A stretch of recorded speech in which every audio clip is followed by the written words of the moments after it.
for the thousands in attendance and the millions watching around the world. Ladies and gentlemen, let's get ready to rumble! Yeah. What's up? It's that boy Coach Malachi Williams in the building. We back. New media today, USA Boxing, man. We are back. Yes, y'all. You know what I mean? I hope everybody had a wonderful holiday yesterday.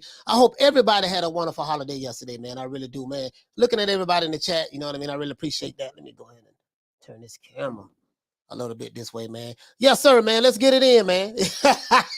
Zoe Santos, he said, attention to all the fanboys. Hey, Zoe, you already know, boy. Car ain't got no roof today, boy. Oh, man, this is ridiculous, bro. The good news is we got a fight coming up tomorrow. We have 2 fights coming up tomorrow, actually. We're really more than 2. As a matter of fact, I have the schedule right here, guys. Of course, we got, I think we got Figueroa, the Figueroa fight tomorrow, right? Let me see. I want to make sure. Guys. Hold on.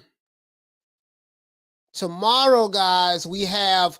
Hold on, guys. I just want to make sure before we get into this. Stephen Fulton. Yeah, Stephen Fulton versus Brandon Figueroa. That's the fight I'm looking forward to seeing. That's the fight I'm watching right there. I'm watching that fight tomorrow. And then we're going to have, then we got Teofimo Lopez versus George Kambosos in New York. I think the franchise title is up for grabs. So franchise IBF and WBO, WBA title. All right. So other than that, yeah. So we got some fights tomorrow. The one I'm watching is the Fulton and Figueroa, to be honest with you. That's the one I'm really looking forward to that fight. That's going to be a monster there, boy. That's going to be a monster. All right, anyway, let's get into this, guys. You know how we do it. We got to do this OJ Jew-Man style, man. I got the receipts today. I have the receipts today. Of course, you can't say stuff and don't come with the receipts, right? People say a lot of things and it is what it is. And, it blowed me when I heard this interview yesterday. Shout out to Ring IQ. The boy Julius over there, Ring IQ. I saw it on his show, and then I went and found the actual video. And lo and behold, Teofimo says that he gave Crawford and Porter their biggest paydays. I don't know how he was able to do that. Did he negotiate their contracts? The reporter never did do a follow-up question as to ask how he did it. So we can only speculate how he might have come up with that. I really can't speculate it because I don't know what the hell he mean by that. I never heard a fighter say that, hey, I'm the reason why 2 other fighters who I've never had anything to do with from a business standpoint, I'm the reason why they got their highest payday. So I don't know what he meant by that. So we can only speculate, but that's some bullshit. That's some total bullshit. But that's neither here nor there. And I see Teofimo Sr. Doing what he do, all in the videos, singing, dancing, anywhere there's a camera, he wants to be, seen and heard, and that's fine. That's fine. That's if that's what he wants to do. That's good. There's nothing wrong with that. But if someone wants to talk about it, there's nothing wrong with that as well, right? These boxer dads kill me. Whether it's Tyson Fury's dad, whether it's Teofimo's dad, whether it's Devin Haney's dad. These boxer dads, they love the microphone. They love the limelight. They love us like, bro. They are the Diddies. They are the P Diddies. The T Diddy. You got T Diddy over there. And then you got B Diddy over there with Haney, and then T Diddy with T.O. Sr. T.O. Sr.'s T Diddy, and then B Diddy is Bill with Haney, and then we have what's Tyson Fury's dad name? That guy, J Diddy, P Diddy, and J Diddy, T Diddy, and B Diddy, the Diddies. You see what I'm saying? But hey, man, it is what it is. Shout out to John McSmith, the stickiest of the icky. You want to smoke with the old boy Rick James? Oh, yeah, man. And let me give everybody a round of applause. Hey, okay. Shout out to John McSmith. Hey, okay. If you're new to the channel, please subscribe, hit the like button. Shout out to everyone who's listening to this podcast on Amazon Music and Spotify and all of the other places as well. Too many to name right now. Shout out to Carl Belton. Hey, okay. Shout out to Halim in the building. Hey, okay. Shout out to Jay Martinez with the lick read. Hey, okay. Shout out to Paul Evans. What's happening, Paul? Hey, okay. Shout out to Ava. Hey, okay. Shout out to Hector Garcia, what's going on? Big Heck in the building. Hey, okay. Shout out to Meryl Dixon. What the link read? Hey, okay. Shout out to the Queen Lisa Bells. Hey, okay. Shout out to who else we have? James Burrell, what's happening? Hey, okay. Eliza, what's going on, my brother? Eliza Feliciano, what the link read, baby? Hey, okay. Shout out to It's Me, baby. Hey, shout out to I Am Dave. Hey, okay. Shout out to who else we have? Pugilism, what's going on, bro? Hey, okay. Shout out to who else we have, man? Demitar, what the link read? Hey, okay. Like to call you Demi, man. Demi. Shout out to Demi. Hey, okay. Shout out to Paul Evans once again. Shout out to the Queen Arlette. Hey, okay. Shout out to, let's see, Jay Styles, what's happening? Hey, okay. Chin Smoke, what the link read? Hey, okay. Zoe Santos, what's happening? Hey, okay. Ali Muhammad, what's happening? Hey, okay. Shout out to Major Key Boxing in the building. Hey, okay. Shout out to Miguel Gomez. Hey, okay. Shout out to Ali 62. Hey, okay. Shout out to OG, double OG, triple OG, quadruple OG. Hey, okay. Shout out to who else we have? Batman Boxing Talk. What's going on, fam? Hey, okay. Yeah, phone lines will be open. We're gonna get into the phone lines real early. I'm gonna do like 30 minutes, and we're gonna go straight to the phone lines. Shout out to we got to talk about the fight tomorrow, and I got some Jermall Charlo news as well. Oh my brother. Oh my God. Anyways, let's keep going. Shout out to Boxing Fan 101, man. Hey, okay. Shout out to Teach in the building. Hey, okay. Shout out to Steven Rivas. What's going on, Steve? Hey, okay. Oh man, this brother here, man. I don't know what to say. Shout out to the Simon Belmont. Hey, okay. I want to see the fights. These dudes want to be all in the videos, singing, dancing. If you tired of your executive producer doing that, come to Death Row. All these dudes here, man. Oh man, we got too many ditties in boxing right now. Too many ditties, man. You know, we got T Diddy, you know what I mean? We got B Diddy, and then we got J Diddy in the UK. We got J Diddy in the UK, and we got B Diddy over there on the West Coast, and then we got T Diddy in New York. It's too many ditties, man. Too many goddamn ditties. Shout out to B Burn one. Shout out to Knot. Hey, okay. Shout out to Reese Mack. What's going on, fam? Shout out to DC Nardo. What the link read? Easy Dimes. Hey, okay. Too many ditties, man. Too many ditties, man. Too many ditties, man. Easy Dimes said 7-8 tweaking, coach. Hey, okay. Well, 7-8 who? What do you mean 7-8 tweaking? What do you mean? What do you mean? He said, I am the reality. Hey, okay. Yeah, man, I am the reality. Salute to you too, fam. Mr. Calderon, $93. What's happening, bro? Hey, okay. King Cobra, what's happening? Hey, okay. Let's see, man. George H in the building. Tent Guy 17, what's going on, bro? Hey, okay. Shout out to Ghosts, you know what I mean? Are you Ghosts from Power? Are you Ghosts from Power? That's what I want to know. We need you to come back. Hey, okay. Shout out to I've Been. Hey, What the link okay. read, homie? Shout out to Pugilism. I think we got everybody. Egg Shake Forum, what's going on, fam? Hey, okay. He says, can't wait for Kubra Pulev versus Mr. Frank Mir. Yeah, I don't know who he's fighting. Hey, okay. Chavo TV, what's going on, fam? Hey, okay. Shout out to the Bleeds King, what's going on, brother? Hey, okay. James Burrell in the building, Boxing Magic, Metside, what's going on? Shout out to my main man Troy Graham in the building as well. Hey, okay. Shout out to Gerardo Felix. Hey, okay. Shout out to he said, you forgot K. Oh yeah, I forgot all about K Diddy. K Diddy and A Diddy. Yeah, Kenny Porter and Angel. Yeah, I forgot all about them. But you know, to be fair, you know, K Diddy, I mean, Angel ain't been on the scene in a while. That's why I haven't talked about him. And we know, yeah, I forgot, but I did forget about K Diddy. I forgot about K Diddy. Yeah, K Diddy, boy. Woo! Hey, I think K Diddy whoop out of all the Diddies, out of B Diddy, which is Bill, out of T Diddy, which is T.O. Sr., and out of J Diddy, which is John Fury's dad. Well, no, you know what I was going to say.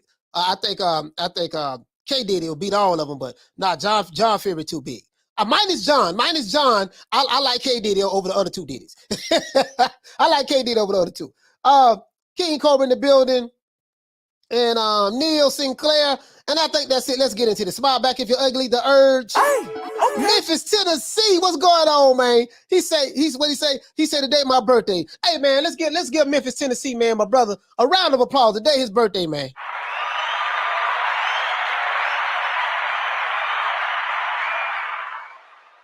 Yeah, man. Today my main man, Memphis 10 birthday. True. Hey, okay. Yeah, for real though, man. Happy birthday to you, brother. Shout out to Joey Chaz. All right, let's get into this, man. Let's get into this, man.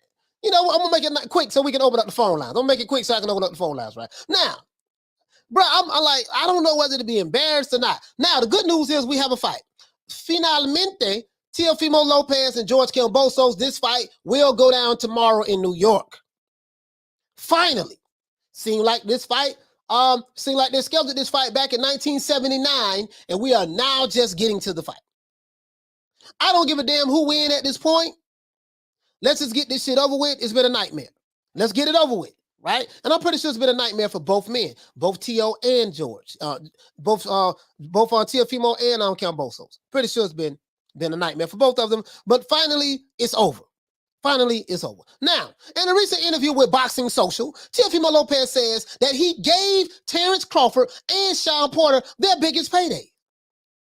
I was looking very confused when he said that because I'm like, wait, what does he mean by that? Was he in the negotiations? You know, did he, was he the one who, negotiated it? Did he put the money up? Or what did he mean by that? What did he mean by that? I don't know because it was never clarified. So since it was never clarified, we can only speculate what he mean by this and that and yada, yada, yada. They say a whole lot of shit over there. Them Lopez's, they say a whole lot of stuff. They really do. They say a whole lot of stuff over there, man. Hold on, let me do this. Let me get these receipts ready, though. Let me get the receipts ready. Here you go, right here. I got the receipts right here, bro. We're going to break this down. Yes, we're going to break this down. Good YouTube. This is a blue video.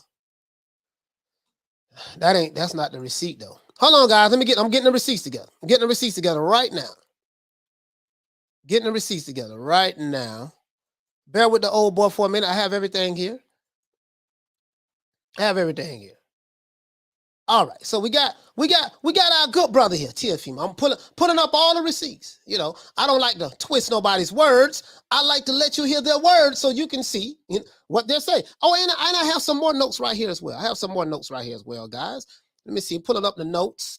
Let's pull up the notes. I have the receipts now. You know me. I don't just be talking over here. I'm gonna let you see it for yourself.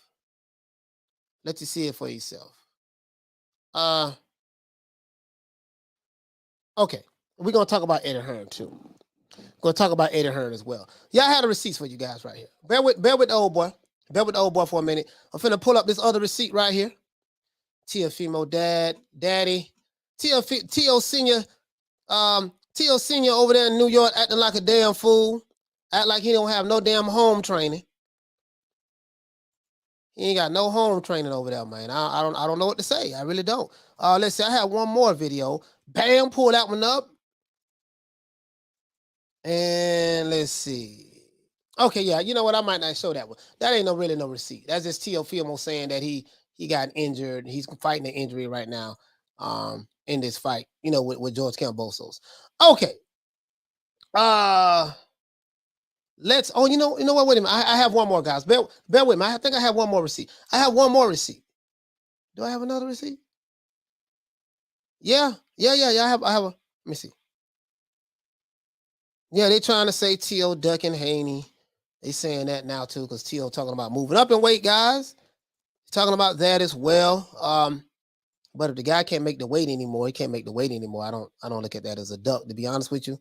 If he can't make the weight anymore, he can't make the weight anymore. Let's get into this. Now, I got all the receipts up. Now, as I said before, I don't know what the hell Teofimo meant by him saying that he was the reason why Terence Crawford and Shawn Porter received their highest paydays. What did he mean by that? I have no idea.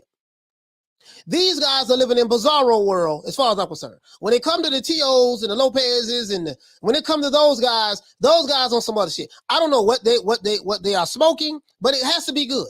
It has to be so good to the point to where a fighter would say that he is the sole reason why two other fighters who he has nothing to do with, he's the reason why that these fighters had their highest paydays. Right now. As I said before, what does he mean by that? I have no idea. Now, the more these two men talk, father and son, the more they make fools of themselves. In an interview, Teofimo said that he also said that he's moving up to 140, and if Devin Haney wants to fight him, he would have to meet him there. This was after he said that now before that, he said that he would want to fight Josh Taylor for the undisputed titles. You know, ain't but one guy got undisputed between those two, you know, at a catch weight. Now, I guess he's changed his mind about the catch weight. Now he says he wants to move all the way up to 140. You know, I guess it depends on what side of the bed he wakes up on that day, right? You know, the disputed lightweight champion of the world, Teofimo Lopez. Now, Teofimo, as I said before, also said that he's moving up to 140, right? After this fight, he's supposed to move up to 140. So I don't think, according to him, that you will be seeing a Teofimo in Vasily Lomachenko rematch anytime soon. I don't think you'll see that, right? Now, Teofimo says he's not ducking Devin Haney, but he is tired of being at 135. He said he wants to fight Josh Taylor, but he's insinuating that Taylor's move to 147 in order to try to fight Crawford is a duck move to avoid fighting him. So let me get this straight. So when Teo moves to 140, it's not because he's ducking Devin Haney. So we established that, right? But if the undisputed junior welterweight champion of the world, Josh Taylor, and there's no dispute about this, if he decides to move up to 140, it will be because he's ducking Teofimo Lopez. Okay, I got you. So in Teo's world, if I move up, I'm not ducking Devin, but if Josh Taylor moves up, he's ducking me. Okay, cool. I got it. Now, I got it. Hey, okay. Now, again, let's go back to the pops. Now, Teofimo Lopez Jr. says that he's not clout chasing Josh Taylor at all, and that Taylor brings nothing to the table but all the belts. Now, I'm not the smartest guy in the world, but my GED education tells me that Josh Taylor brings everything to the table. As a matter of fact, Josh Taylor is bringing the table. What do you mean by Josh Taylor doesn't bring anything to the table but the belts? That's the whole damn point. He has the belts. If you got all the belts, he's not bringing anything to the table. He's bringing the table. The belts are the table. He has all of them. WBA, WBO, WBC, no franchise, WBC, WBA, IBF, Ring Magazine, Lineal Champ. Come on, man. Come on. But that's neither here nor there. In the Lopez's world, they live in an alternate universe over there. Glad that they have a fight coming up tomorrow. We're going to talk about their fight that's coming up. And we're going to talk about Brandon Figueroa as well. We're going to talk about their fight, man. Stephen Fulton and Brandon Figueroa. I love that fight. I'm really looking forward to that fight. You see what I'm saying? Now, Teofimo Sr. is making a fool of himself again in New York. What did he do this time, Coach? Well, I guess you guys probably already seen it. I saw some of it yesterday. I saw all of it yesterday, right? He walked into Camboso's gym where he was training at. And he confronted Camboso's father, jumped in the man's face, and they grabbed each other, and the man kind of like slapped him. Slap, punch, whatever. I don't think he punched him. I think it was more like a slap. You see what I'm saying? Because he was running his mouth, ran up in the man's face, and then as soon as the man slapped him, did you see that? Did you see that? Did you see what he did? I'm going to let you guys, I got the receipts. I'm going to let you see it if you haven't seen it. Now, this shit did seem kind of staged to me. It did seem like there was some stage stuff that, that they put together to try to bring attention to the fight that's tomorrow night. I get it. It probably was staged. I don't know. Maybe it was. Maybe it wasn't. You know what I mean? T.O. Sr. does T. Diddy. We're going to call him T. Diddy. T. Diddy does a lot of, anything to get attention to himself. We call him T. Diddy because he like to be all in the videos, dancing, singing, talking. You would think that he was the fighter and his son was his father, so he likes the spotlight. And there's nothing, hey man, ain't nothing wrong with that. If you like the spotlight, fine, get your spotlight, baby. But guess what? I'm going to talk about it. Why? Because I want to. You see what I'm saying? So now, the men grabbed each other and all that stuff there. I hope you guys seen it. It does look like it was kind of staged to me, but who knows, right? Now, these boxing dads, to me, seems to always want to be in the spotlight, living their lives vicariously through their children. Let me repeat, these boxing dads, you see what I'm saying? They love to be all in the videos, singing, dancing, answering all of the questions in the interviews. These promoters as well. Some of these promoters as well. You see what I'm saying? But a promoter, that's something different. That's something different, right? But it's something about these boxing dads. You know, they want to be all in the video, dancing and singing, and you know, they ask the son the question. The dad want to. No, I answer that. I answer that. They just love it. They love it, right? They love it. Now, you see what I'm saying? You know, they pretty much want to hogging up all of the airtime on the cameras just to be seen in the public eye. This is what these guys want to do, right? Now, what these dads do not realize is that nobody really gives a damn about their antics. We only want to see the fights. Now, you got some people who like the entertainment fashion of it. Some people, they like to hear T. Diddy talk trash. And, you know, you ain't fought nobody. You fought a bunch of bums. So, I ain't gonna lie, T. Diddy is kind of funny, though. T. Diddy funny, though. I ain't gonna lie, T. Diddy is kind of funny. I have to admit, T. Diddy is kind of funny to me, even though he's an imbecile and he makes himself look like a fool, but he doesn't mind making himself look like a fool. You see what I'm saying? And I think that's the irony of it, and I think that's what's so funny about it. You see what I'm saying? Now, as I said before, guys, now I know why Teofimo Jr., he acts so weird and he always say dumb shit, because he got it from T. Diddy. He got it from his daddy, T. Diddy. His daddy, T. Diddy, rubbed off on Junior, and now Junior been talking crazy as well. Now, when Dumb and Dumber go, when Dumb and Dumber go to talking, you can expect some dumb shit to come out of both of their mouths. Always, right? Now, we'll see what happened tomorrow night when Kambosos and Lopez finally meet each other in the ring, which that's a good thing. In other news, my good brother, your good brother, our good brother, Jermall Charlo confirms that he doesn't have a fight lined up, which is a good thing, right? But guess what the bad thing is? But he's not going to fight David Benavidez or Andrade next. He'll more than likely be fighting another tomato can on the PBC island. As you guys know, the PBC Witness Protection Program is real. Only low-risk in-house fights for the kitty cat they call Jermall Lions Only Charlo. This is what it's going to be, guys. We're going to keep that foot on Al Heyman and them neck until they make these big fights happen. No more in-house witness protection program fights. I don't care about that, right? I really don't care. Now, I want to ask you guys a question. Do you guys think that it's wise for the parents to live their lives vicariously through their children's lives? Do you think that's fair? Do you think that the Lopezes are making fools of themselves every time they open their big mouths in the public? In my opinion, they say a lot of dumb shit, but it's just my opinion. Doesn't mean anything. My opinion is my opinion, doesn't mean anything. Now, we also, again, as I said before, guys, we have Brandon Figueroa versus Stephen Fulton tomorrow night. This is a championship fight, and this fight will be on Showtime, so we don't have to pay for it. This fight will be on Showtime, and it is for the WBC, WBO, and Junior Featherweight Championship of the World in Las Vegas, Nevada.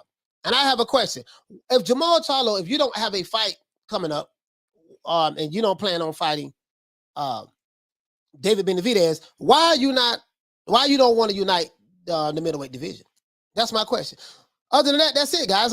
If you're new to the channel, please subscribe, hit the like button. If you're new to the channel, please subscribe, hit the like button. Shout out to everyone who's listening to this podcast on Spotify and Amazon Music. Let's get into this. And as a matter of fact, that's the receipt I was looking for, guys. I have one more receipt because I said that I wanted to show you guys what was. Hold on, let me pull this up. I know damn well I had this. Hold on, guys. Hold on. I know. Wait a minute. Is it on Instagram? I wonder if it's on Instagram. Hold on, guys. I got you. I got the receipt. I got the receipt from my brother, our good brother, Jermall Charlo. Bear with me one moment, guys. We're going to open up the phone lines. Let me, I had a receipt. Hold on. Our good brother, Jermall Charlo. Let's see. No, it's not there. It's not there. Wait a minute. I think it's here, guys. I think it's here. Hold on. Bear with me, guys. I got it right here. I got him. You can believe that. I got Buddy. I have Buddy right here. My good brother, our good brother, Jermall Charlo. I want you to hear this, guy. I want you guys to hear this because I don't want nobody thinking that I'm making shit up. Coach ain't got the receipts. He always said, no. I want you to hear it out of I want you to hear it out of the horse's mouth. I want you to hear it out of the horse's mouth. That's how I like to roll. This it right here. Oh, our good brother, Oh, our good brother got the video. He got the video. Oh, this is on IQ TV. Okay, I didn't realize that. Anyways, guys, let's get into let's go straight to the let's go straight to the chat. Coach K in the building. What's going on, man? Hey, Shout out to Coach K. Let's give Coach K, man, a round of applause, man. Let's give him a round of applause. Coach K in the building, man.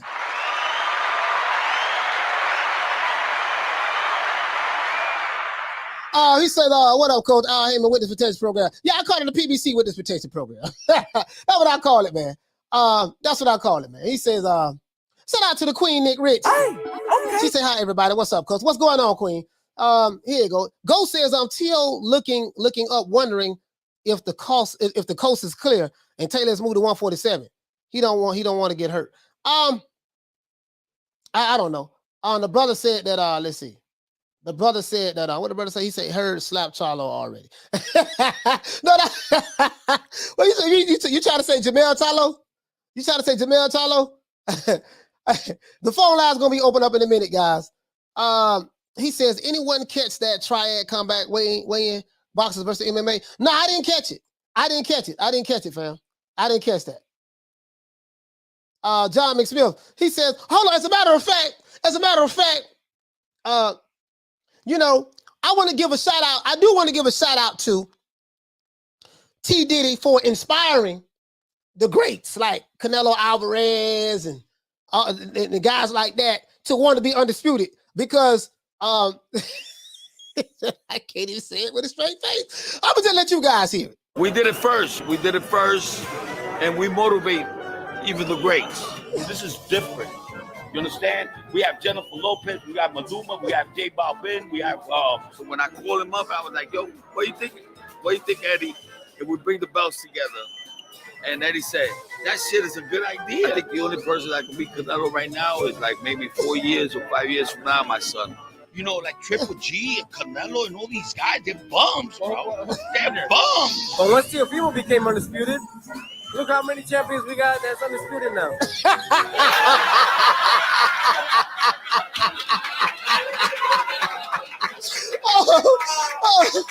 Oh boy. Oh man, let's give T Diddy a round of applause, man. And Ellie always on his knees looking to suck on some setback.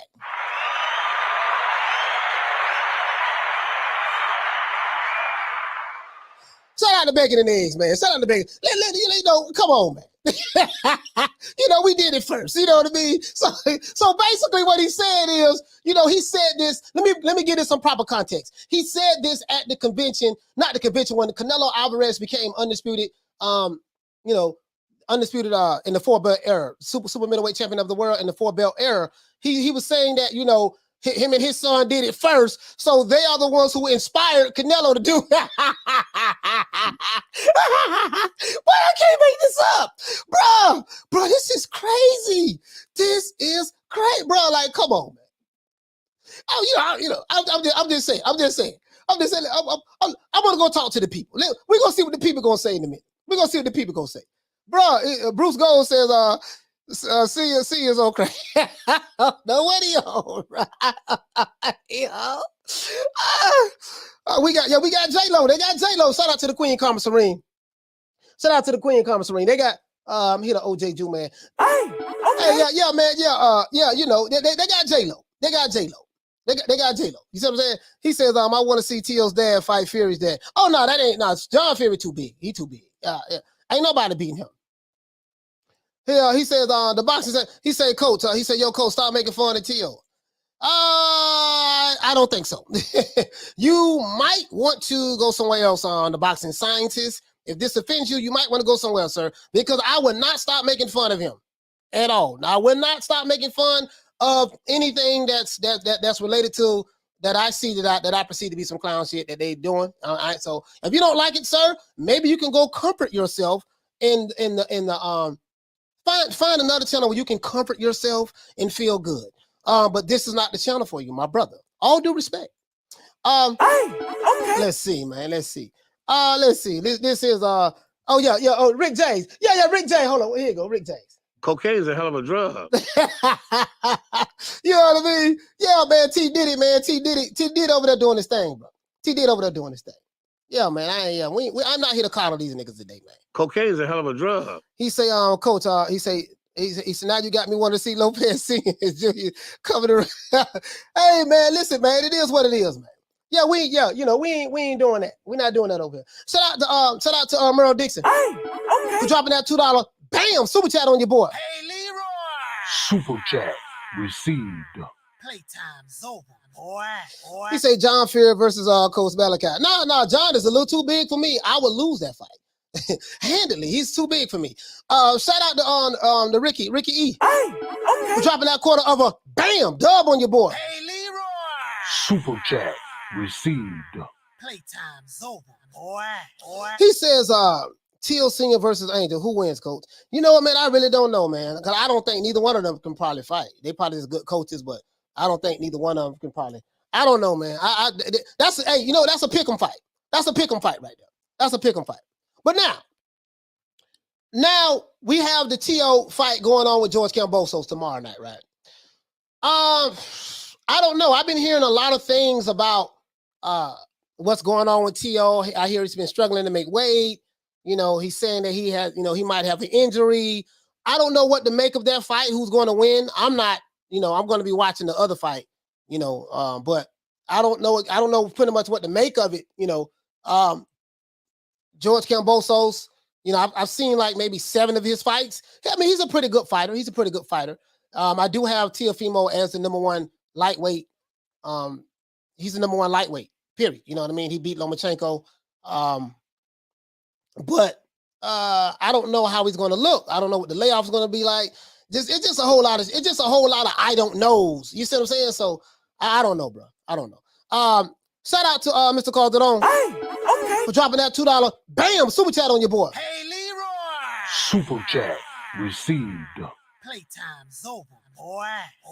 Yeah, man. If you listen, man, if you're offended by what I'm saying about the Lopez's, guess what? This ain't the channel for you. I'm not here to coddle you niggas. I'm not here to coddle no Lopez. If you're a fanboy Lopez, I'm not here to coddle you. I'm not here to coddle you. You guys know I hate fanboys. They say some dumb shit, I'm gonna address it. If you don't like it, leave. We don't need you over here. I don't give a damn about you. I really don't. I really don't, dog. I don't. So I'm gonna say what the hell I want to say. You came over here voluntarily. If you don't like it, you can voluntarily leave. It's simple. We don't dick ride over here, man. We don't do no dick ride. Not over here. Let's see. Let's see what we got. Let's see. John McSmill said facts before feelings. Okay, let's get to the receipts. Let's get to the receipts, man. Let's get to these receipts, man. Let's get to these receipts, man. Yeah, these dudes be killing me. These dudes, these Ralph Tresman ass niggas be killing me. Let's hear what our good brother. Shout out to Boxing Social. I do not own the rights to this material. Shout out to Boxing Social. As a matter of fact, let me make sure I get the receipts lined up. Let's see. Which one is this? Josh Saylor, Crawford Porter, Teofimo. Okay, this is it right here. I found it, guys. I got everything marked. I got everything timestamped, right? Bear with the old boy for a minute because I'm gonna open up these phone lines. Let's see. Back fighter. Best believe I got a piece of that I'm going to put in there and display come Saturday night. So in the ring during your workout, you said first round knockout. You was insistent first round. Here we go. 40. Why am I going to fight somebody that hasn't even earned the damn belt? Hasn't even. All right. So this is what Teofimo was saying. Basically, this is an interview. They have a fight coming up with him and he has a fight coming up tomorrow. Him and George Kambosos. So he was getting interviewed by Boxing Social, right? Shout out to Boxing Social. Those guys do good work. Shout out to Teofimo Lopez for granting this interview. Shout out to him for granting this interview, right? So this is the interview right here that you guys are going to hear from, right? And he's talking about Devin Haney, and he doesn't respect Haney. Haney's not the real champion. And he speaks on the frustration about not having, the confusion that started from Mauricio Suleiman with creating these belts, and that's what he's talking about. And Devin Haney is the email champion. So I'll let you hear it for yourself. Too long, man. I started realizing some things, man. And I started realizing, first off, you ain't really earned the belt and fight for the belt. You got to deliver through email. Second, I've been at this way for almost 8 years now. I've been waiting, sitting sitting on a whole year. Matter of fact, 2 years just to get a call.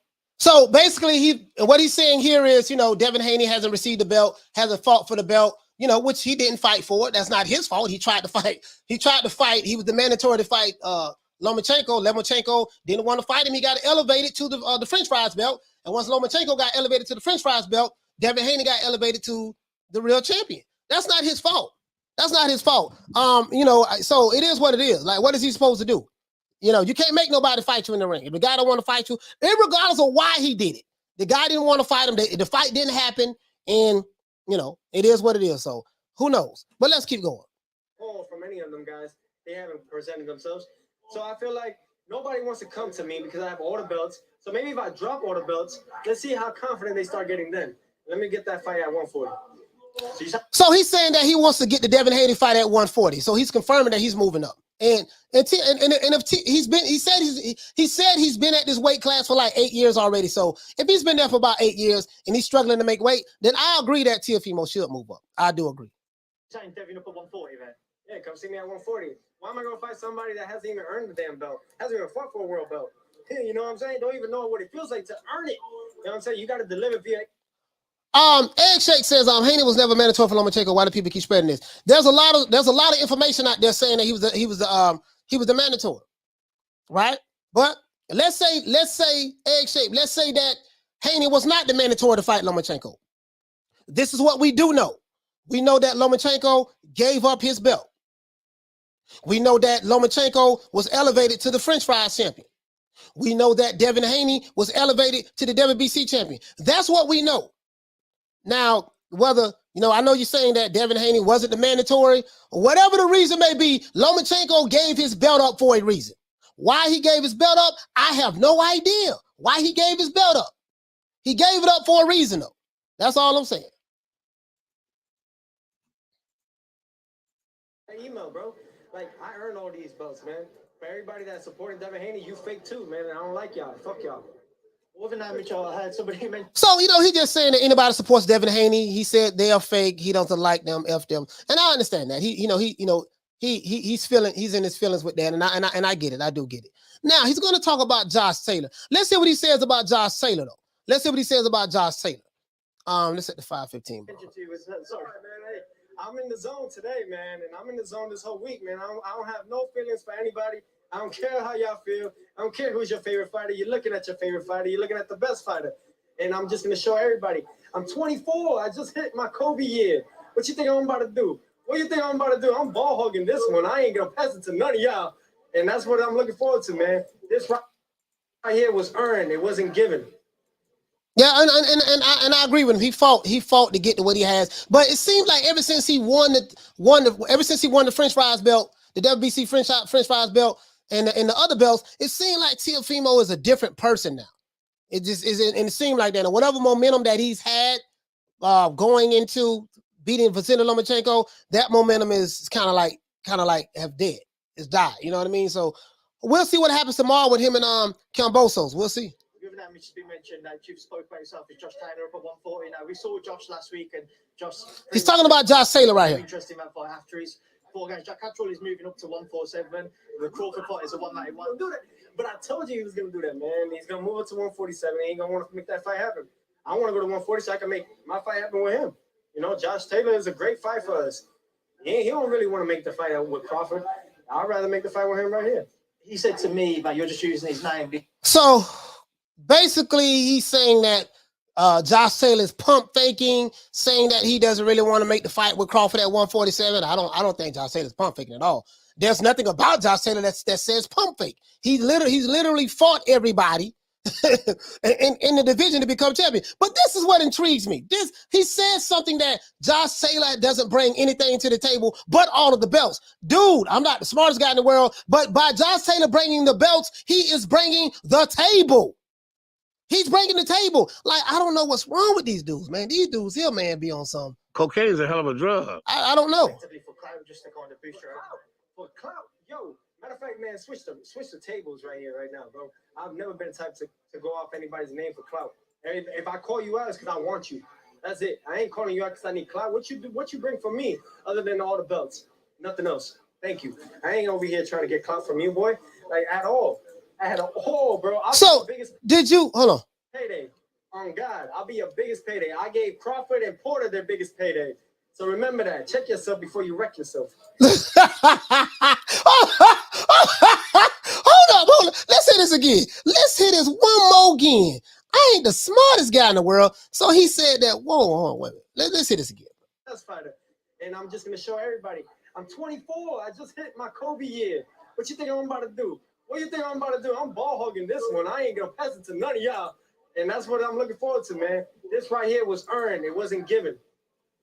Given that it's been mentioned that you've spoke about yourself. Now listen to this. Josh Taylor doesn't bring anything to the table but all the belts. It's all of the belts, not the table. He's bringing the table. Josh Taylor's bringing the table. He's bringing the house. He's bringing the table. He's bringing the house. He's bringing all of the furniture, all of the appliances, the food that goes into the refrigerator. He's bringing everything. Now, that's my GED education tells me, you know what I mean? But maybe I need a college degree. Maybe I need some more. Maybe I need a higher education to try to understand what is he talking about. Josh Taylor up at 140. Now, we saw Josh last week, and Josh pretty much said that he's got no interest in that fight after his 4 games. Jack Catterall is moving up to 147. The Crawford fight is a 191. Do that. But I told you he was going to do that, man. He's going to move up to 147. He ain't going to want to make that fight happen. I want to go to 140 so I can make my fight happen with him. You know, Josh Taylor is a great fight for us. He don't really want to make the fight out with Crawford. I'd rather make the fight with him right here. He said to me that you're just using his name effectively for clout. So Josh Taylor's saying that this dude clout chasing his name. Teofimo adamantly refutes that. But it was what he said after that that has me thinking that Cocaine's a hell of a drug. Just to kind of boost your for clout, yo. Matter of fact, man, switch the tables right here, right now, bro. I've never been the type to go off anybody's name for clout. If I call you out, it's because I want you. That's it. I ain't calling you out because I need clout. What you bring for me other than all the belts? Nothing else. Thank you. What does he bring in for me other than all the belts? He's bringing all of the belts. That's what he's bringing to the table. Okay, let me stop. Man, you know, I don't know. Maybe he knows something I don't know. Maybe he knows something I don't know. He says, am I wrong? But the WBC noted that the franchise title is not transfer hands. Yeah, I broke that down, Santos. Yeah, Mauricio Sulaimán changed it. It doesn't transfer hands. And I think that Teofimo had to petition to get the WBC French fries belt. So, you know, whatever he had to do, he got the shit. You know what I mean? So this happened when May didn't fight Keith and Berto and got Berto. Sanctioning bodies should not do this. Yeah, this is ridiculous. This is ridiculous. Yeah, basically Mauricio Sulaimán is at fault with all this. I ain't over here trying to get clout from you, boy. Like at all. I had bro. I'll be your biggest payday. On God, I'll be your biggest payday. I gave Crawford and Porter their biggest payday. So remember that. Check yourself before you wreck yourself. Just on Crawford Porter, what did you make of that part of his passion? All right, so he said he gave Crawford Porter their biggest paydays. Again, guys, Teofimo Lopez is my favorite fighter at 135. This is for all you guys jumping down my throat. yeah. Hey, for real though. Hey, shout out to Steve Kill, man. Shout out to Steve Kill, man. Listen, Teofimo Lopez is my favorite fighter at 135. But just because he's my favorite fighter at 135, he is not beyond reproach. Just the crazy stuff. You know the reason why Shawn Porter and Terence Crawford got their biggest paydays. Josh Taylor doesn't bring anything to the table but all of the belts. I mean, am I missing something? Am I missing something here? You know what I mean? Cocaine's a hell of a drug. I just want to know, am I missing something? The stickiest of the icky. You want to smoke with the old boy Rick James? Yes, Peter Von Ark said best. He said the WBC caused the entire problem. Some of these content creators are having a heart attack over it. Yeah, some of them are. They're having a real heart attack over it. I mean, it's really easy to see. Look, I got a whole bunch of videos. I got like 3-4 videos breaking it down. Mauricio Sulaimán is the author of confusion. He's the author of confusion. That's all that is. You know what I mean? I like Teofimo, but I don't like him enough to cap for him. Not gonna cap for him. When he say some dumb shit, I don't give a damn who it is. It is what it is.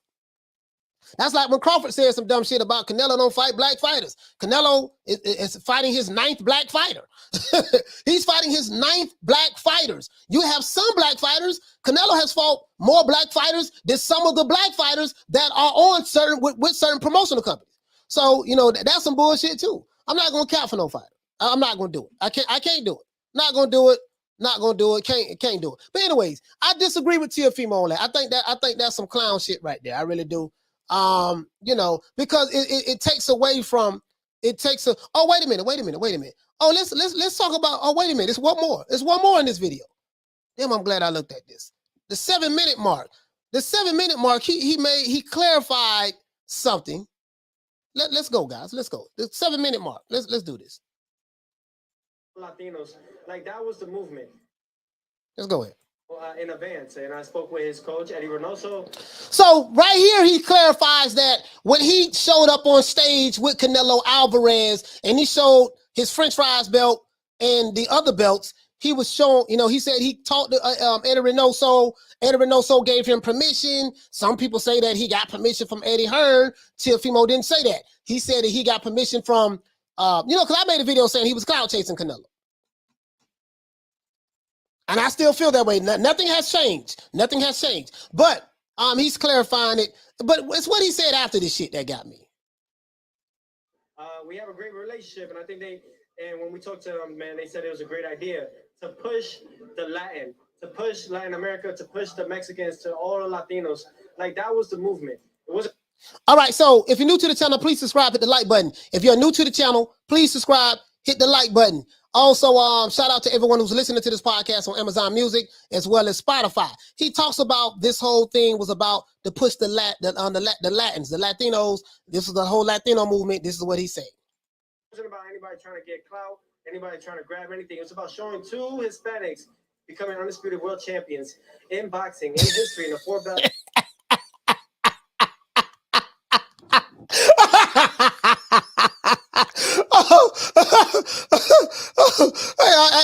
Listen, I can body him. I can body him right here. I'm not gonna do it. I'm gonna spare him because I don't need it already.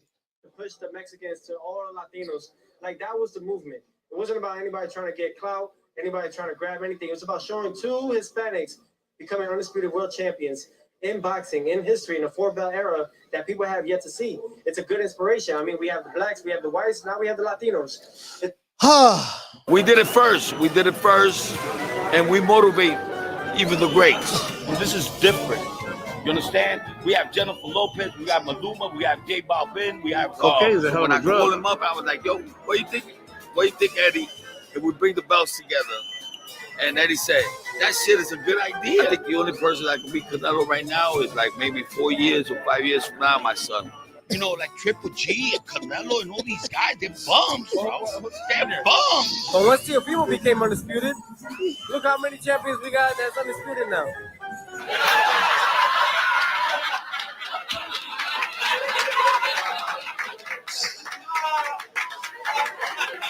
Woo! Cocaine's a hell of a drug. The stickiest of the icky. You want to smoke with the old boy Rick James? In other news, this is our good brother, T. Diddy. T. Diddy want all the smoke. We're going to get to that one later. T. Diddy want all the smoke. True. As you can see the headlines, shout out to who is this? Is this Boxing Social? I think this is Boxing Social. I do not own the rights to this material. This is on Fighting Pride. Shout out to the Fighting Pride. Now, to me, this looks set up. This, you know, they're walking around. They got cameras showing everything. This looks like some stage stuff, to be honest with you. But you see my dog, T. Diddy. T. Diddy want all the smoke.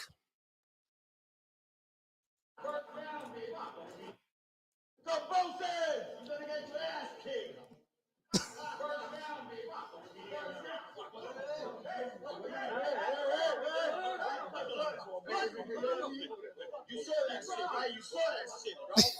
You saw that shit.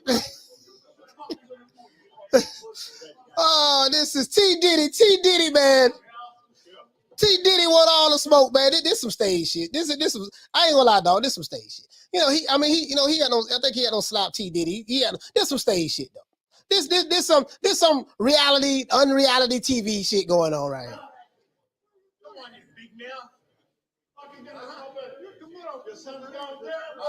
Here go T. Diddy. There you go. I think he's too big for T. Diddy. I think that guy, that's Cambosa's father. I think he's too big. T. Diddy, you know, he doing his thing, going in there. Dude slapped him. You know, I mean, come on, T. I'm just saying though, right? These dads, They all want to be all in the videos, singing, dancing, answering all the questions. They want everything, bro. You know, and I really, you know, it amazes me. It amazes me. We got another video right here by our good brother, the disputed lightweight champion of the world, Teofimo Lopez. Yes, man. I'll tell you this, man. I know you always posting on Twitter. You get the insights and stuff. I'll tell you like this, like, how did Devin Haney receive that belt? Get the WBC belt. Yeah. So he's questioning how did Devin Haney receive the belt. We know how he received the belt, and Teofimo feels some type of way. He's kind of frustrated here, guys, because I think that he realizes, again, as I've been saying before, Mauricio Suleiman is the author of confusion here. Teofimo has 2 WBC belts. He's paying sanctioning bodies. He's paying sanctioning fees for both belts. And then we know WBC, Devin Haney has that belt. So this has nothing to do with the fight that's happening tomorrow, but he's voicing his frustration. That's all. That's all, guys. Yeah. See, Lomachenko was upgraded to franchise champion. He was upgraded from interim champion. But did he fight for that belt?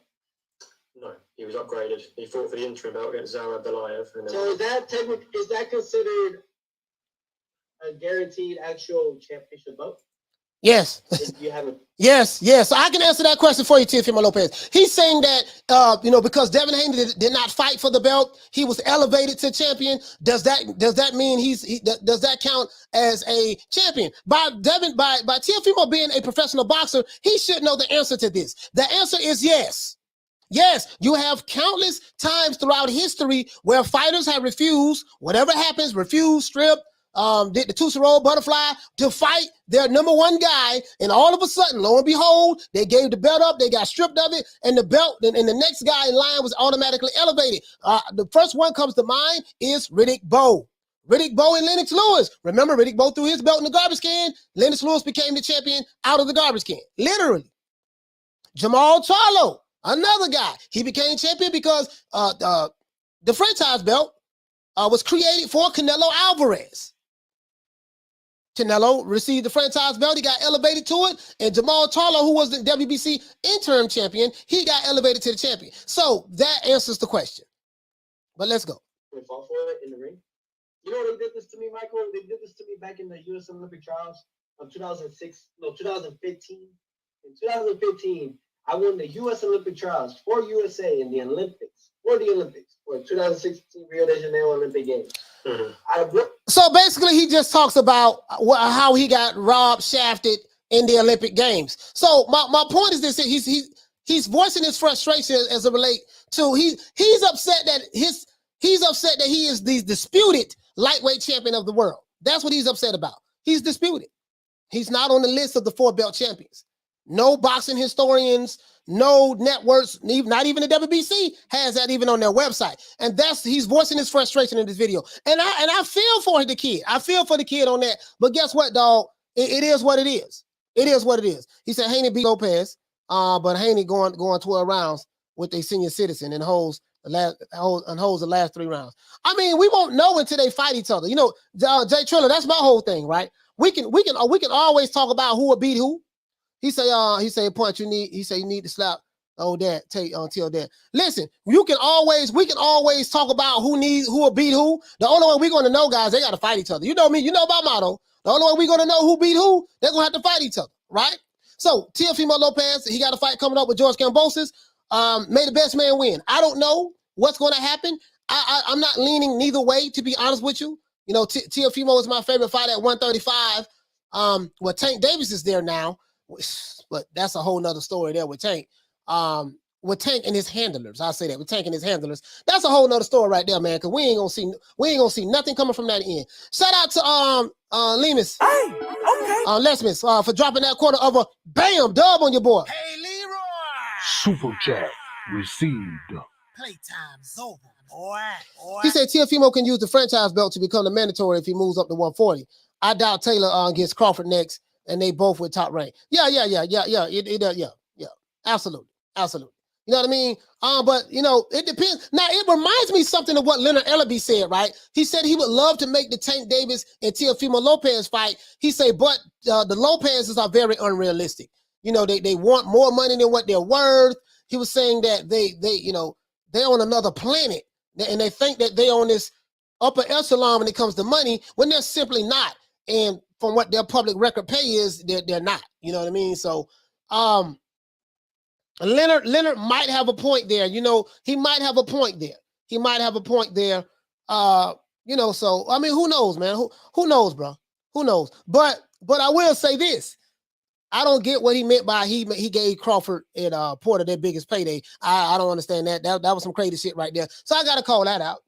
Gotta call that out, right? True. And I do feel for him on this frustration. But right now, tomorrow night in New York, he got to focus on George Kambosos. I don't want to hear no goddamn excuses from no fighter. May the best man win. May the best man win. I don't want to hear no excuses from no fighters. May the best man win. You see what I'm saying? I got Teofimo Lopez. I think he should win this fight. And if Teofimo is struggling to make weight, Teofimo should move up. And they don't need to weight training yourself to make weight. So, that's my take on that. That's my take on that. But T Diddy, TOC. I got there T Diddy, man.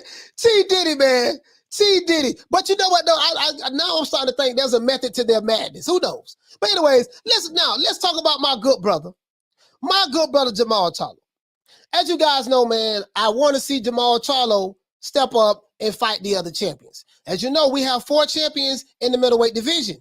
Triple G is fighting Murata. Triple G is the IBF middleweight champion, and Murata is the WBO middleweight champion, right? And no. Murata is the WBA middleweight champion. Sorry about that, guys. Triple G and Murata are going to fight each other. That's going to come together real soon, right? That's great. They're supposed to fight in December. As a matter of fact, guys, I have the receipts on that as well. Bear with me one moment, guys. Bear with me one moment. We're gonna get our good brother Jermall Charlo, then we're gonna open up the phone lines. Let's see. What was I looking for? Oh, here we go. Sorry about that, guys. Sorry about that. Here we go. No, add the stream. Here we go, right here. I got Figueroa. This dude right here is a monster. Figueroa, Stephen Fulton. You know, he's my brother. But I gotta go with my gut feeling on this. My gut feeling is telling me Brandon Figueroa is gonna win this fight. I'm just going with my gut on this. This is the fight I've been waiting on this fight.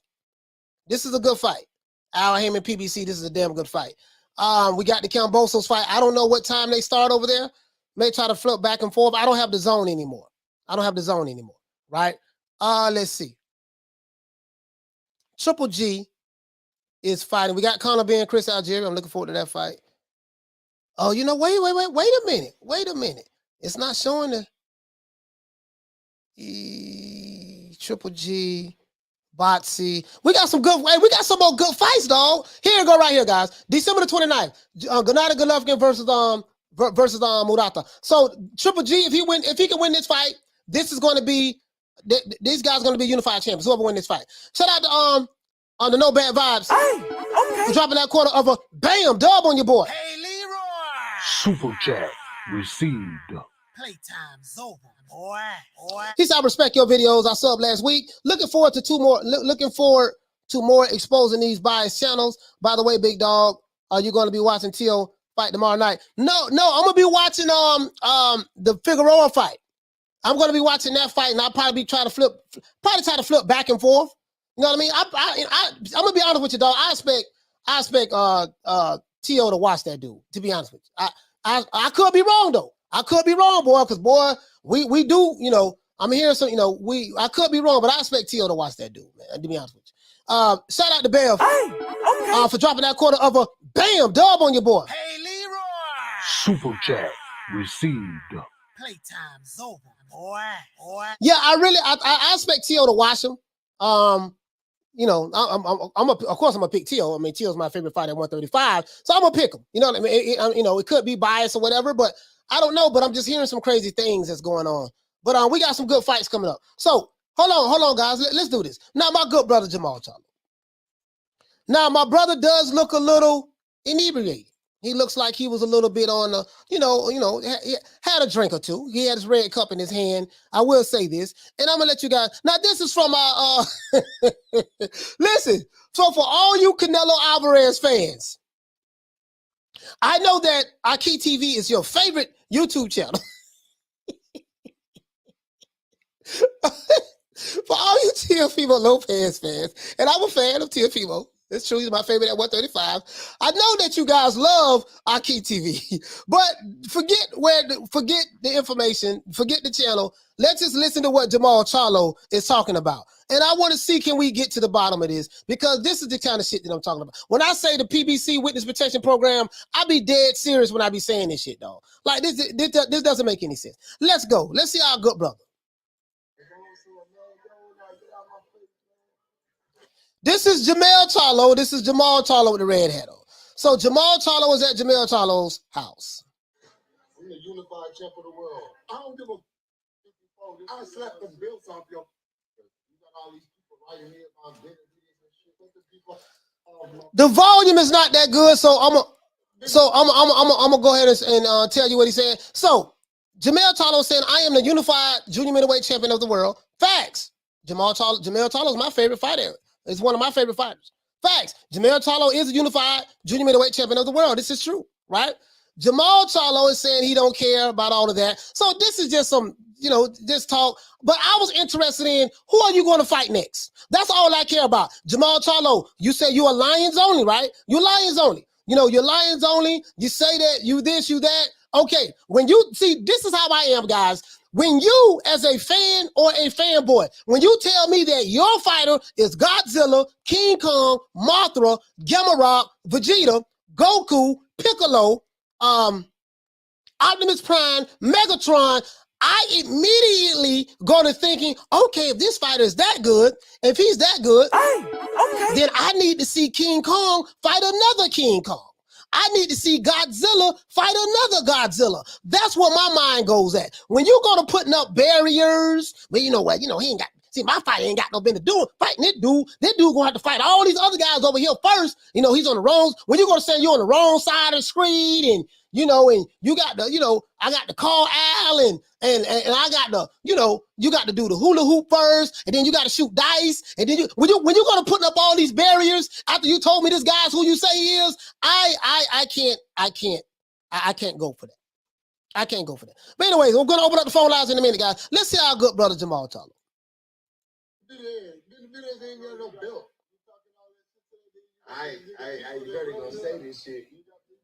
This shit gonna. So Jermall is upset. Jermall is saying that, listen, you got all these people hitting me up on social media, calling me out, telling me to fight David Benavidez. They are confusing Jermall Charlo with Jermall Charlo. So he's saying, go straight now. Go fight David Benavidez. Jermall Charlo is saying, forget David Benavidez. He doesn't have a belt. This is disturbing to me.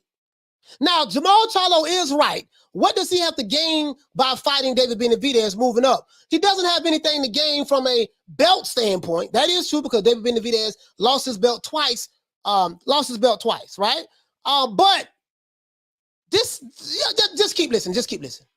All right. I ain't fighting Benavidez. Stay on my phone. Stay on my Instagram. Y'all do. Charlo's right. They got a face. Hey. Bro, like, this is, they just chilling there at home, but I don't want to hear that. Okay. Oh, you're not gonna fight Benavidez? Okay. Jermall, Boo Boo Andrade is out there. Okay, let's keep going. Box ready. They don't know which one. All right. Let's hear what this guy has to say. Talk to us, Jermall. My brother. He drunk. Come on. Took out running. That nigga took out running. Ain't no tap in today. I know, but he took out twice in a row. All right, he's talking about Jared Hurd, what happened with Jared Hurd and all. They're talking about that. Let's get to the gap now. The hell he got. ain't gonna beat me when I beat your boss.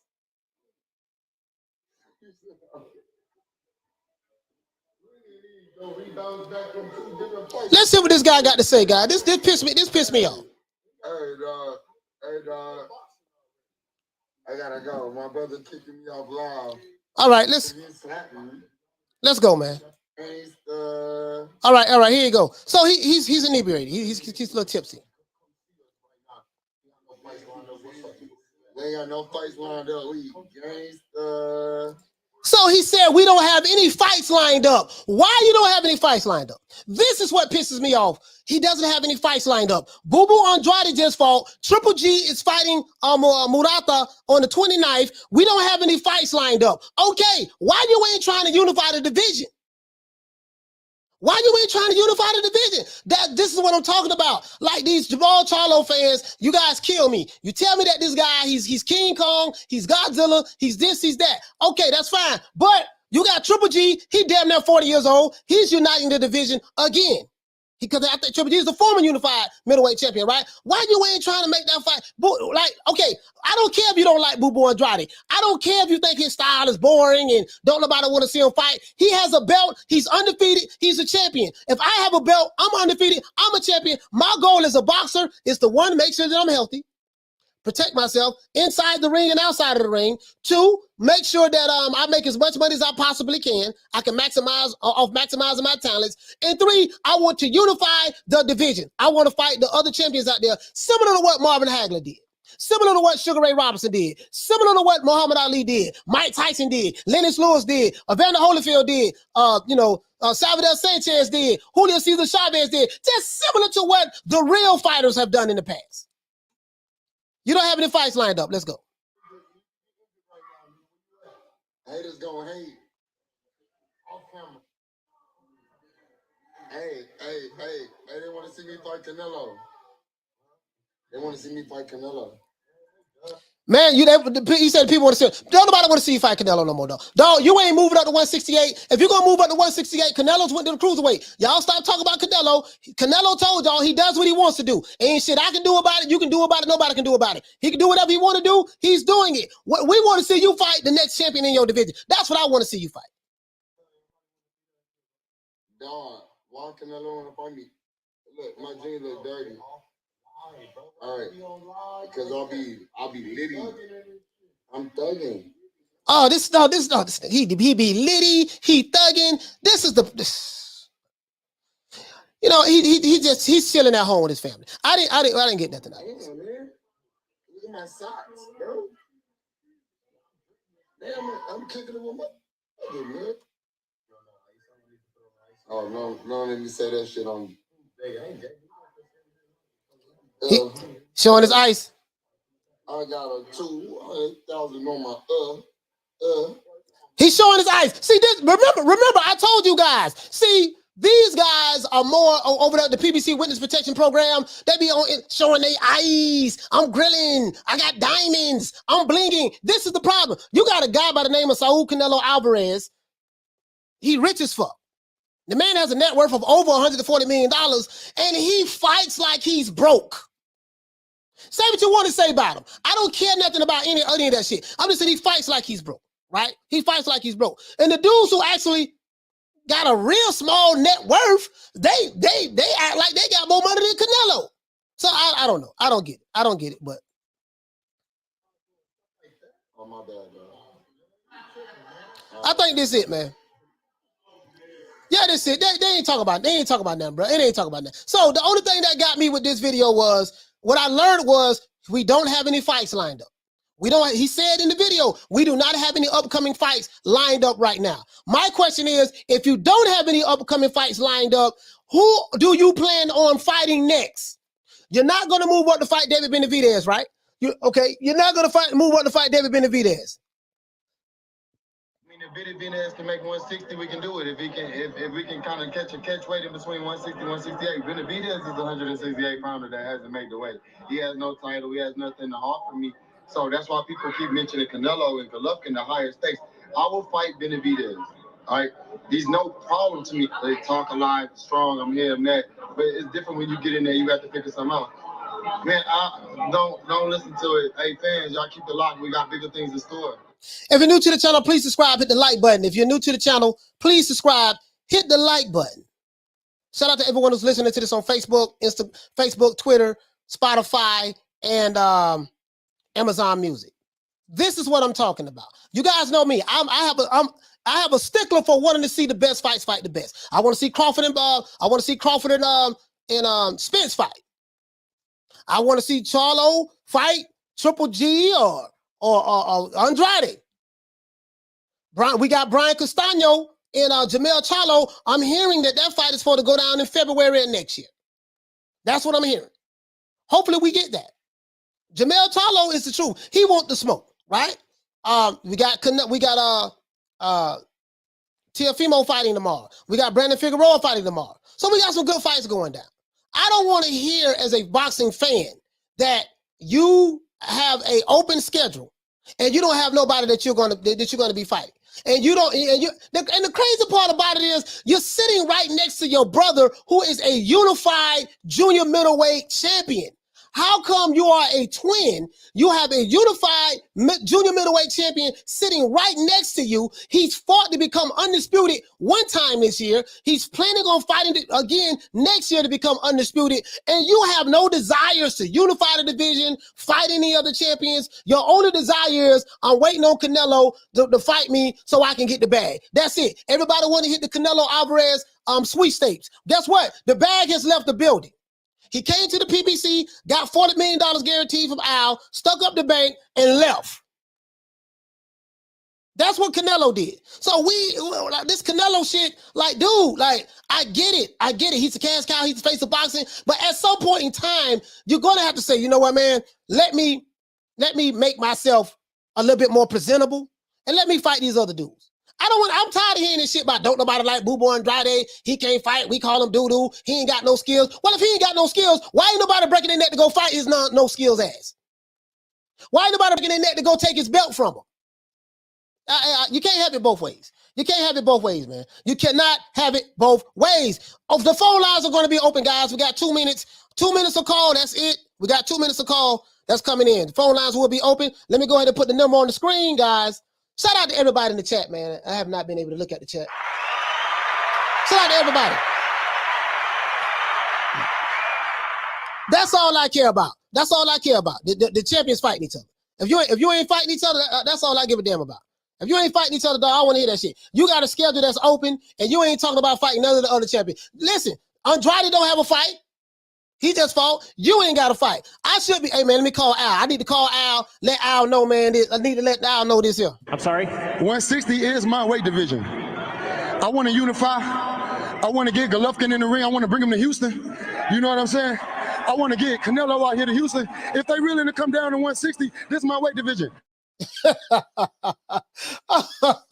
Oh, my brother. So you heard what he said. He said he want to unify. I want to unify. You know, phone lines. It's going to be the phone lines. Let me put the phone lines here. Phone lines. Phone lines are open. Hold on, guys. Hey, listen. I want to unify. You know, let's see that one more again. I'm sorry? 160 is my weight division. I want to unify. I want to get Golovkin in the ring. I want to bring him to Houston.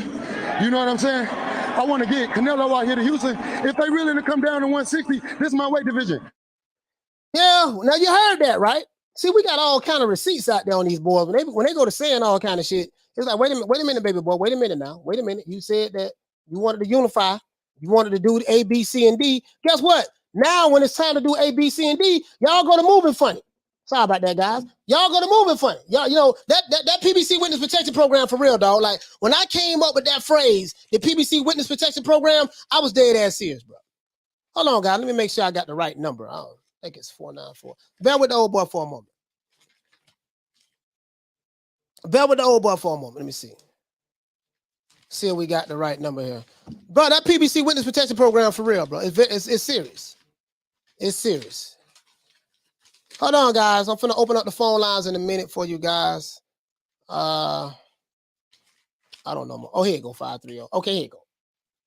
I got it right. Let's see, 530. Oh, 530. Damn. I don't know it by heart. 530-494. 530-494-9636. Gonna say that. There you go. Phone lines are open, guys. Phone lines are open. Now here we go, guys. Y'all, phone lines are open. What you guys think about tomorrow's fights, man? About Brandon Figueroa, thinking about Teofimo Lopez versus Cambosis, thinking about Jermall Charlo, man, talking about, you know, he want to unify the division, but yet he ain't unifying the division. What do you guys think about that? You know, like that shit, it kind of pissed me off a little bit. If you're new to the channel, please subscribe to the like button.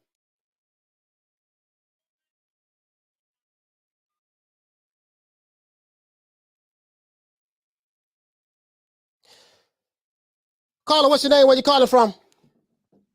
Caller is Maestro a Boxing, a.k.a. El Negrito Causando Pánico, a.k.a. Amilcar. Coach Malachi, what's good, bro? Amil, what's going on with you, man? Maestro Boxing, what the lick read, baby?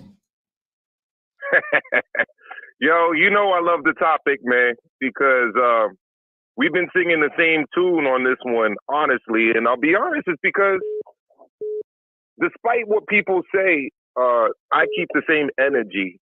And what's interesting to me is that when I was calling out Wilder for saying clown shit, corny shit, people were, laughing in the chat, asking me to do more videos, you know, please keep it up, Maestro. I love the energy. You know, when I was saying stuff about Caleb Plant, same thing. But, you know, when I take 10% of that energy and start saying stuff about, you know, Teofimo Lopez Jr., a guy who I think is a very good fighter, by the way. A damn good fighter. A guy who he's a damn good fighter. Yes, he's a damn good fighter. Nobody is saying he's not. But at the end of the day, him and his father are gas machines. I mean, they're literally a YouTube content creator's dream. Anytime I see an interview, it's cornball shit after cornball shit statement. And I would not be being honest if I didn't talk about some of the kind of hypocrisy and the things that they're saying, or, you know, keep the same energy that I've been keeping for people like Wilder and people like Caleb Plant, who, you know, content creators have talked about from different sides of the quote unquote fence. That, by the way, I'm not on any fence. I jump over fences, you know, I cut through fences, you know, I'm not a part of this LBBC versus whatever else divide, or PBC versus ESPN. I think that everybody does good stuff in boxing when it comes to these promoters, but then everyone does stuff that honestly should be scrutinized and, when necessary, clowned and made fun of. Now, let's take it all the way back, because we got other calls coming in, Maestro, so you got to get to your point. Oh, my fault.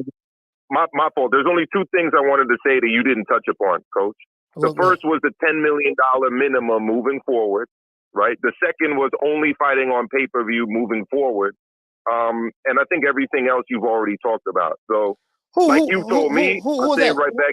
$10 million. Who are you talking about? We're talking about Teofimo Lopez Jr., bro. Right after winning the championship, you know, unifying the titles with Lomachenko. I mean, they were pretty much saying that they're never not gonna fight on pay-per-view again. Like, they're only pay-per-view fighters moving forward. Right. They were talking about only fighting for 10 million up moving forward. I mean, and look, I mean, you crash somebody's media workout, you go up to their face, and then that person drapes you up by the collar, and then you start complaining. And I mean, how is that not something to make fun of? Right. I mean, look, I get what you're saying. I get what you're saying, man. I definitely appreciate you calling in, Maestro, man. I really appreciate that, fam. No, 100%. I just wanted to give my 2 cents and to always, you know, chime in on what you're doing and support it when I can. And thank you, Coach, for doing what you do. Yes, sir. Yes, sir. Yes, sir. Thank you so much, man. Shout out to my main man, Maestro Boxing, man. Y'all go check his channel out for real, man. Round of applause for Maestro Boxing. And I think he has he has a point, you know, as it relates to, you know, when you see like the dads, like, you know, I like to call Teofimo T Diddy. I like to call him T Diddy. You know, he does a lot of clown shit, and I think a lot of, you know, he does. You know, some of these boxing dads he's not the only one though. It's a couple of them, and they do clown shit. but some go a little bit further than others. But, you know, I don't know how is this going to affect Teofimo in the ring tomorrow night. I have no idea. I don't know what his physical condition is like. Will he be ready to fight? You know, I'm hearing that he's been struggling to make weight. Just a whole lot of stuff I've been hearing. I don't know what to think of this fight. I don't know if Kambosos can be the dark horse. I don't know if, you know, there's a lot of different things I don't know. The fight that I'm definitely looking forward to seeing, guys, is as I said before, that doggone Brandon Figueroa. And hold on, we got a whole bunch of fights. I think I showed you guys the rest of the fights. Let's see, we have Lyndon Arthur, and then Stephen Fulton versus Brandon Figueroa. That's gonna be, but that's gonna be a hell of a fight, there, boy. But that's gonna be a classic. It has yet to be seen if the Teofimo and Kambosos fight is going to be a classic. I just don't know. I really don't know, dog. I really don't know, because I don't know a whole lot about Kambosos. You know what I mean? And he might be that. You know, I don't know. You know what I mean? So it is what it is, man. Yeah, man. I want to see these dudes. I want to see these dudes fight. You know what I mean? Because again, Jermall Charlo is a damn good fighter. You know, he's a damn good fighter, and we know he can fight. But I think that he's been in the middleweight division since 2000. He's been a champion in the middleweight division since 2019, and he has fought 0 champions. He's fought 0 champions. Shout out to the queen. Hold on, let's recognize the ladies in the chat, man. Shout out to the queen. Shout out to the queen Kelly Ellie. Okay. Shout out to the queen Karma Serene. Okay. I think the queen Lisa Bell is in the building. Okay. Oh, Ralphie's in the building. Shout out to Ralphie. Okay. Who else is here? Big Lex is in the building. Easy Dimes. Thomas Jones. Shout out to the queen Nick Rich. Okay. And you know, have to always recognize the ladies in the building. He said always. Kelly Boxer said he has no power. Tio knocking him out early. Yeah. You know, I don't, you know what? Hey, Kelly Boxer, I used to have the zone, and I will order the zone again. I order the zone if it's something that I'm looking forward to watching, right? I'm not really looking, you know, forward to this fight, because it's because I really don't know much about the other guy. Now, I've seen George Kambosos. I've seen 7 of his fights. I'm not going to lie to you, Kelly Boxing, and say that I've watched all 7 of his fights all the way through. I'm not going to sit here lie to you and say that. I didn't. But I've watched like more than, you know, like each fight. I watched like 7-8 rounds of it. And, you know, I just think Teofimo is just so much more talented than this guy. I'm not going to pay, you know, that's just how I feel. That's just how I feel about it. He says, I was thinking about you last night. Oh, you was talking about somebody else. Yeah, you know what I mean? Alan R, what's up with you, fam? Hey, okay. But you get what I'm saying, though. You get what I'm saying, though. Yeah. So all I'm saying is this here. We'll find out exactly what's going to happen, of course, tomorrow night. Tomorrow's going to tell the truth. If he's going to move, and then after that, if he's going to move up to 140, fine, that is what it is. If he moves up to 140, all of those belts will be vacant. That means Teofimo is planning on vacating the belts. As you know, you can't really fight for the franchise. You have to petition for it. So that'll be up in the air.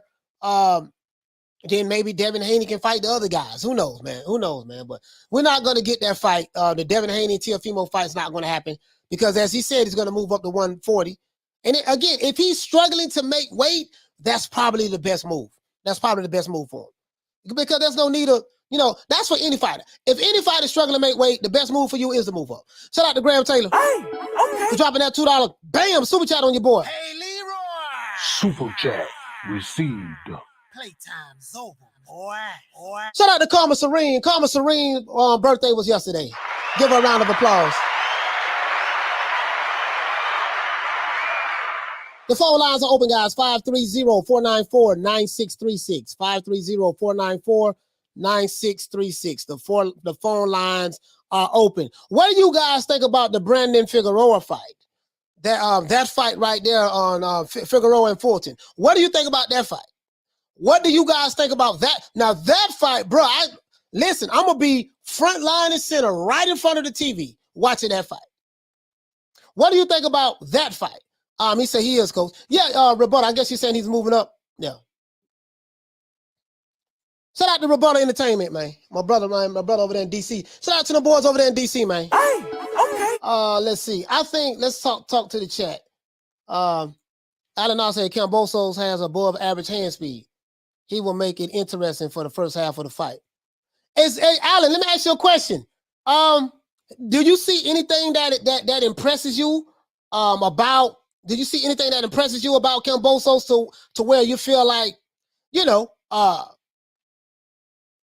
Teofimo should be worried about? Let's see. Dave Martinez, he said that's a good fight. I have Fulton. Man, I don't know, bro. I'm going back and forth with this. Dave, I'm going back and forth with this. Like, I really, I like Fulton. But the boy Figueroa, man, you know, he gonna keep coming. He gonna keep coming the whole night. He gonna keep coming. Pause. He gonna bring it, bro. He gonna bring it. And it's like, man, this is. Do you guys look at this as a 50-50 fight? Kelly Ellis he said, I don't have Teal. Give me Kambosos. Okay, you got Kambosos. Kelly Elliott has Kambosos. Big Uzi, what you say, fam? He said, these new day boxers are more afraid of an L than herpes.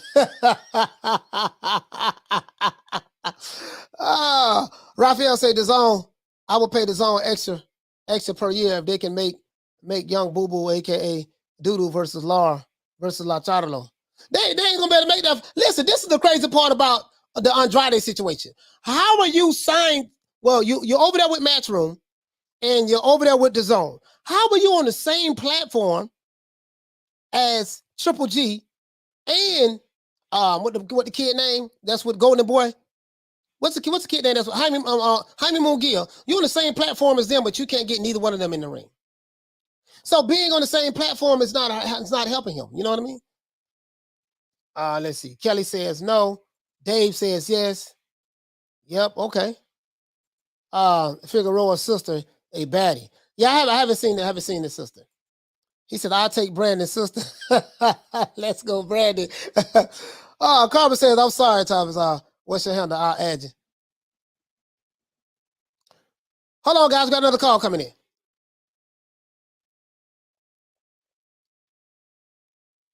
Hold on, guys. All right. Caller, what's your name? Where you calling from? What's going on, Coach? What's going on? Oh, Major Key, what's going on, fam?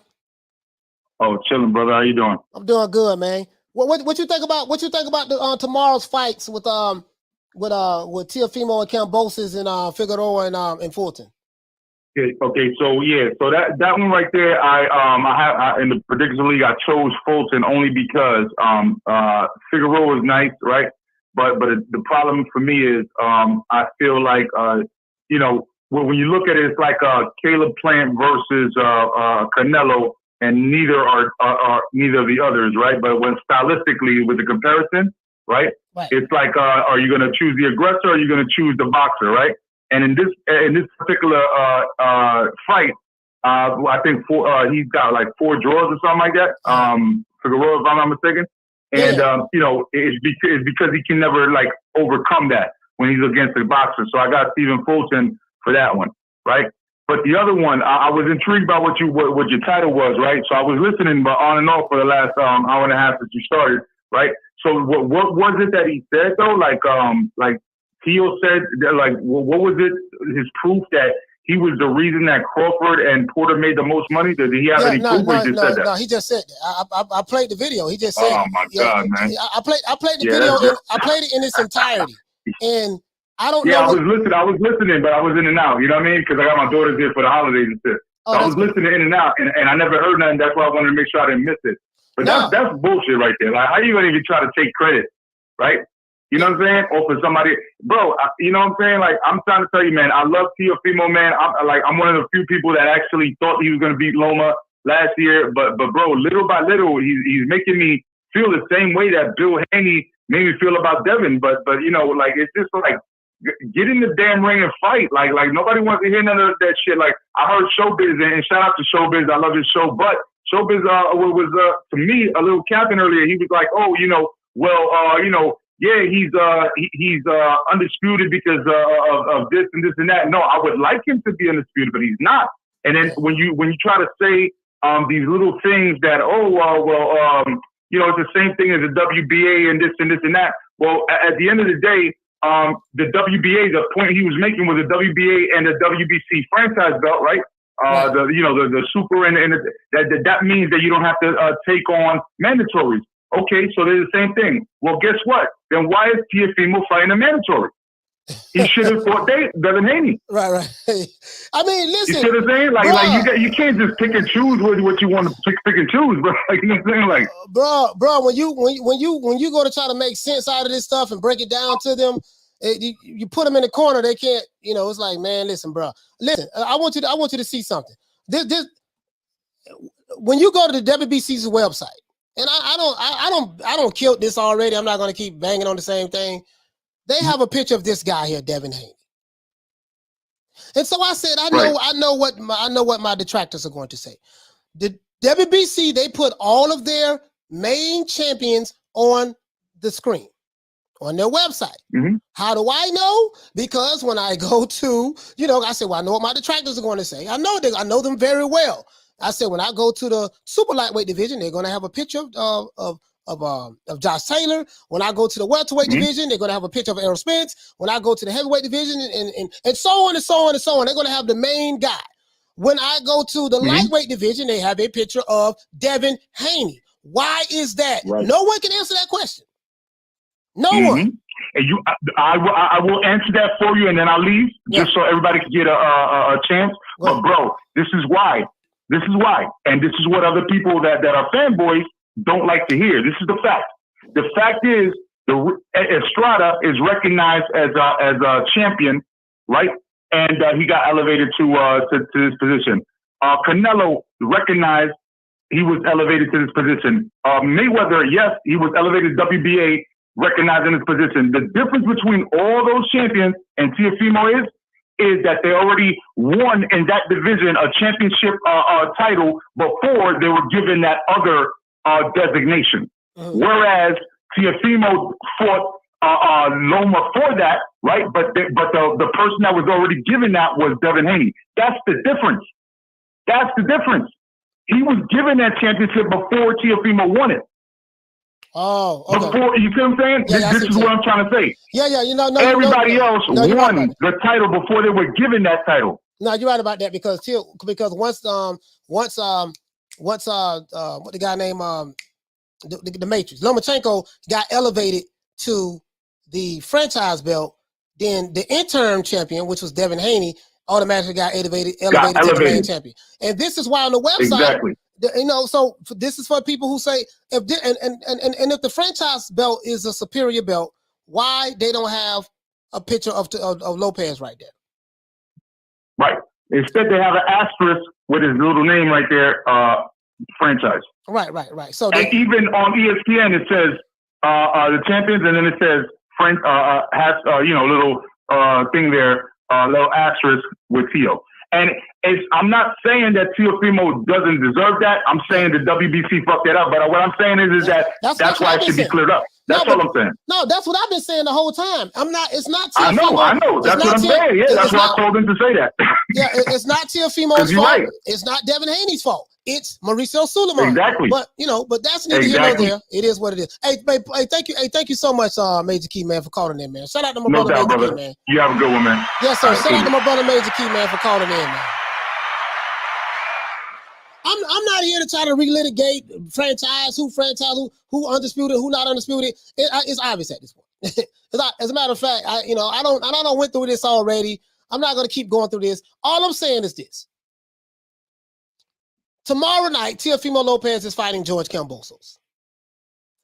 I do not have enough information about George Kambosos to feel confident that he will be the one to beat Teofimo Lopez. I'm just being honest with you. Teofimo Lopez is my favorite fighter at 135. So, because he beat Lomachenko, I was one of the guys, I picked Lomachenko to beat Teofimo Lopez. I was wrong. So once he beat Lomachenko, I said, fine. He is that guy. and he's my favorite fighter at 135. I feel like that Teofimo Lopez got robbed of becoming undisputed because Lomachenko gave the belt up. Whatever the reason, Devin Haney wasn't his mandatory. Whatever happened, he gave the belt up. He didn't have it. He did not have that belt in his possession when he fought Teofimo Lopez. The belt, the WBC belt, lightweight championship belt that Devin Haney has. When Teofimo fought Lomachenko, Lomachenko did not have that belt in his possession anymore. Devin Haney had that belt in his possession. Once that belt left his possession, that killed everything. As it relates to, and to me, it's very simple, right? But I'm not here to relitigate it. Believe what you want to believe, think what you want to think. It is what it is. Go talk to Mauricio Sulaiman. That's all I got to say about that. But Teofimo, George Kambosos, and then we have Brandon Figueroa. Bro, I ain't gonna lie, man. That's a 50-50 fight, dog. Like, bro, I'm going back and forth with this. I may have to consult with somebody. I'm going back and forth with this. That's the fight I want to see tomorrow. I'm looking forward to seeing that fight. Jose Rendon, what you say, fam? He says, Coach, did Mauricio say it was for undisputed when he fought Lomo? Bro, listen, he said all kind of shit. But what I'm saying, what your eyes see right here. All I'm saying is, as a matter of fact, let's do this. I got the receipts on that. Hold on. Let me pull it up. Let me pull it up. Let me pull it up. Let me pull it up. Let me see. Let me pull it up. Hold on, guys. Let me see. Can I find it? I have it here. I'm gonna give you a list of all of the people who have been undisputed in boxing. Give you a list of all of them who have been undisputed in the 4-belt era. And when I ask these guys, explain to me,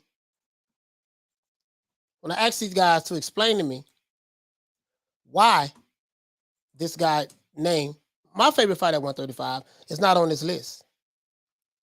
I hear stuff like, it's a conspiracy, they're hating, they don't like Latinos.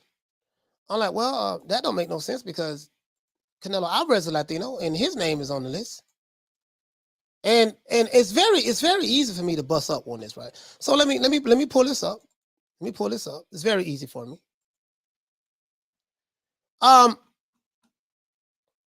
Let's share this right quick, guys. Here we go. So this brother here said, Jose Rendon said, Coach, didn't Mauricio Sulaiman say it was for undisputed when he fought Loma? See, this is where the bullshit at. Undisputed era in the 4-belt era, brother, you're going to see 6 names on here. You're going to see Bernard Hopkins, Jermaine Taylor. Jermaine Taylor beat Bernard Hopkins to become undisputed in the 4-belt era in the middleweight division. Terence Crawford, you're going to see his name. There's no dispute about that. Alexander Usyk, there's no dispute about that. Josh Taylor, no one is disputing that. Right here up under them, the name is cut off. In the yellow is Saul Canelo Alvarez. He is undisputed. You will not see a picture, a name, or anything of Teofimo Lopez. And when you go to the WBC website, you see who the main champion is. That's all I'm saying, bro. So that tells you everything you need to know. Mauricio Sulaiman, the part to tell you it's raining outside when it's not. You're going to tell you whatever you want to hear. You know what I mean? He says ESPN said he was undisputed too. Yeah, then they said he wasn't undisputed.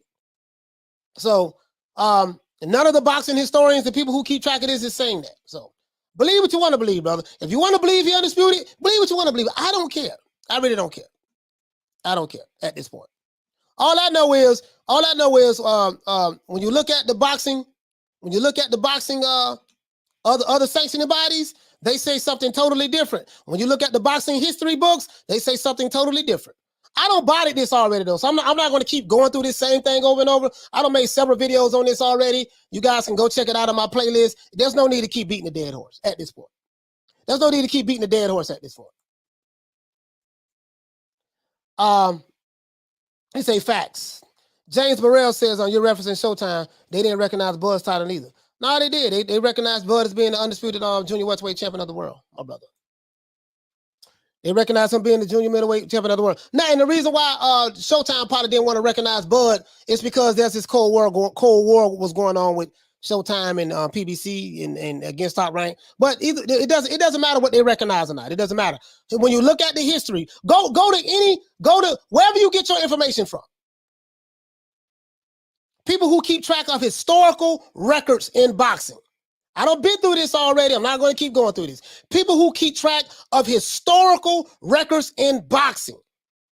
Find that out and you'll get the answer you're looking for. Other than that, that's it. Believe what you want to believe. Believe what you want to believe.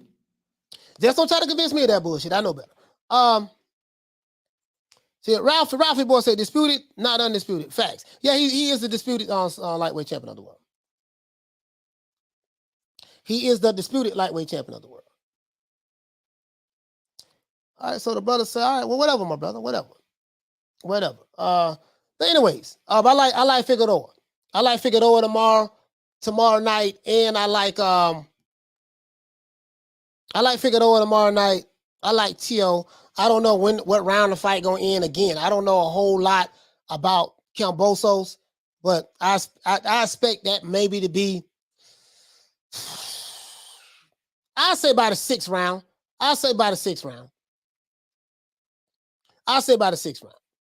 He said Teo dad made me want Teo to lose. It is what it is. Teo dad is a piece of work. He said, Coach, I'm undisputed in my local pub. Yeah, I'm undisputed too. I got 5 belts right here. I have 5 belts right here. He said, Devin, the email champ, he didn't beat the champ for that belt. Yes, I automatically know who you are. He didn't beat the champ for that belt. That's true, but he's still the champ. He's still the champ. Neither way.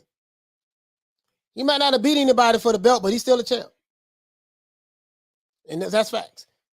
He's still the champ. So no matter, it's no different from Jermall Charlo, no different from Lennox Lewis and Bo. None of that. He's still the champ. And there's nothing that we can do about that. Shout out to the if you're new to the channel, please subscribe, hit the like button. If you're new to the channel, please subscribe, hit the like button. Carmen Serene saying Mauricio said those boys better have my fees on time. As a matter of fact, Teofimo has 2 WBC belts. And he's collecting sanctioning fees from all of them. So Clean Spark says Teo's dad is a legend. I bet he is in your eyes. I bet he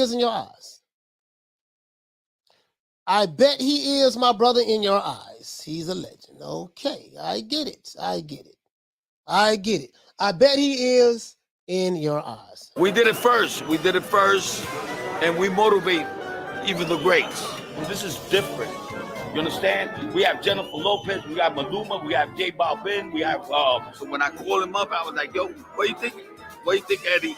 If we bring the belts together?" And Eddie said, "That shit is a good idea." I think the only person that can beat Canelo right now is like maybe 4 years or 5 years from now, my son. You know, like Triple G and Canelo and all these guys, they're bums, bro. They're bums. But once Teofimo became undisputed, look how many champions we got that's undisputed now. You're right, my brother.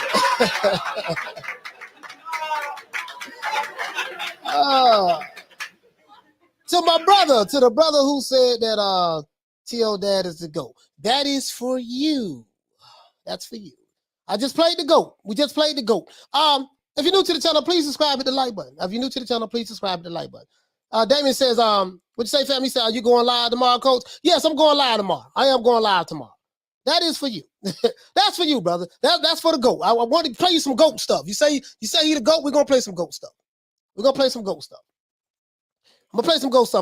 Chris the greatest. You know, they motivated Canelo to go undisputed. Canelo wasn't thinking about going undisputed until Teofimo did it first. Right? Motivated the great Canelo. Right? That's what he did, right? Okay. There you go, my brother. The GOAT. There you go. You know what I mean? There you go, my brother. Cocaine is a hell of a drug. You know what I mean? I understand. I get it. I understand, my brother. I feel your pain. I really do. Listo. I feel your pain, my brother. I feel your pain. I really do, man. I really do. The stickiest of the icky. You want to smoke with the old boy Rick James? True. Let's see. He said the coke dealer to go. I don't know if the man. I don't know, bro. I don't know. All I know is, you got these fathers. We ain't gonna say no names. We ain't gonna throw no shade.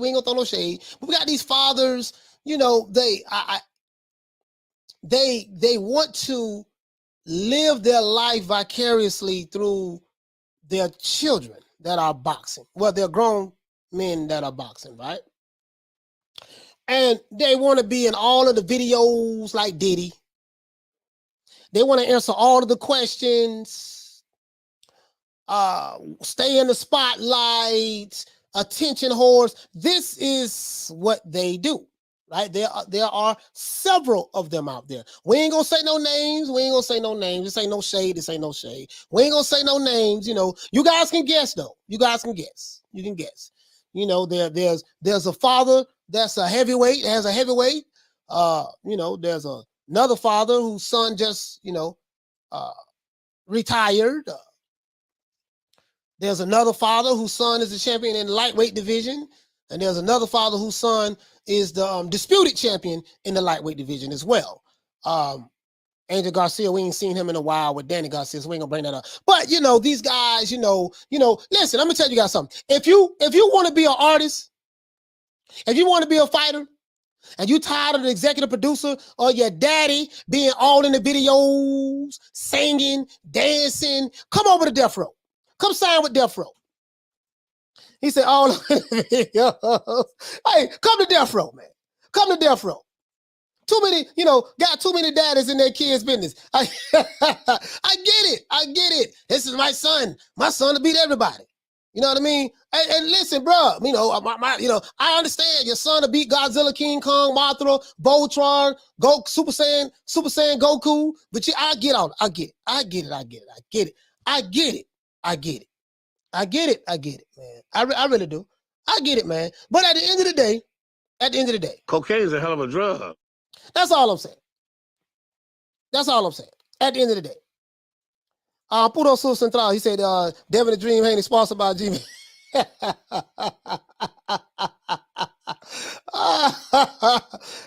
and then another thing that got me, what does Josh Taylor have to offer me? What is he bringing to the table outside of all of the belts?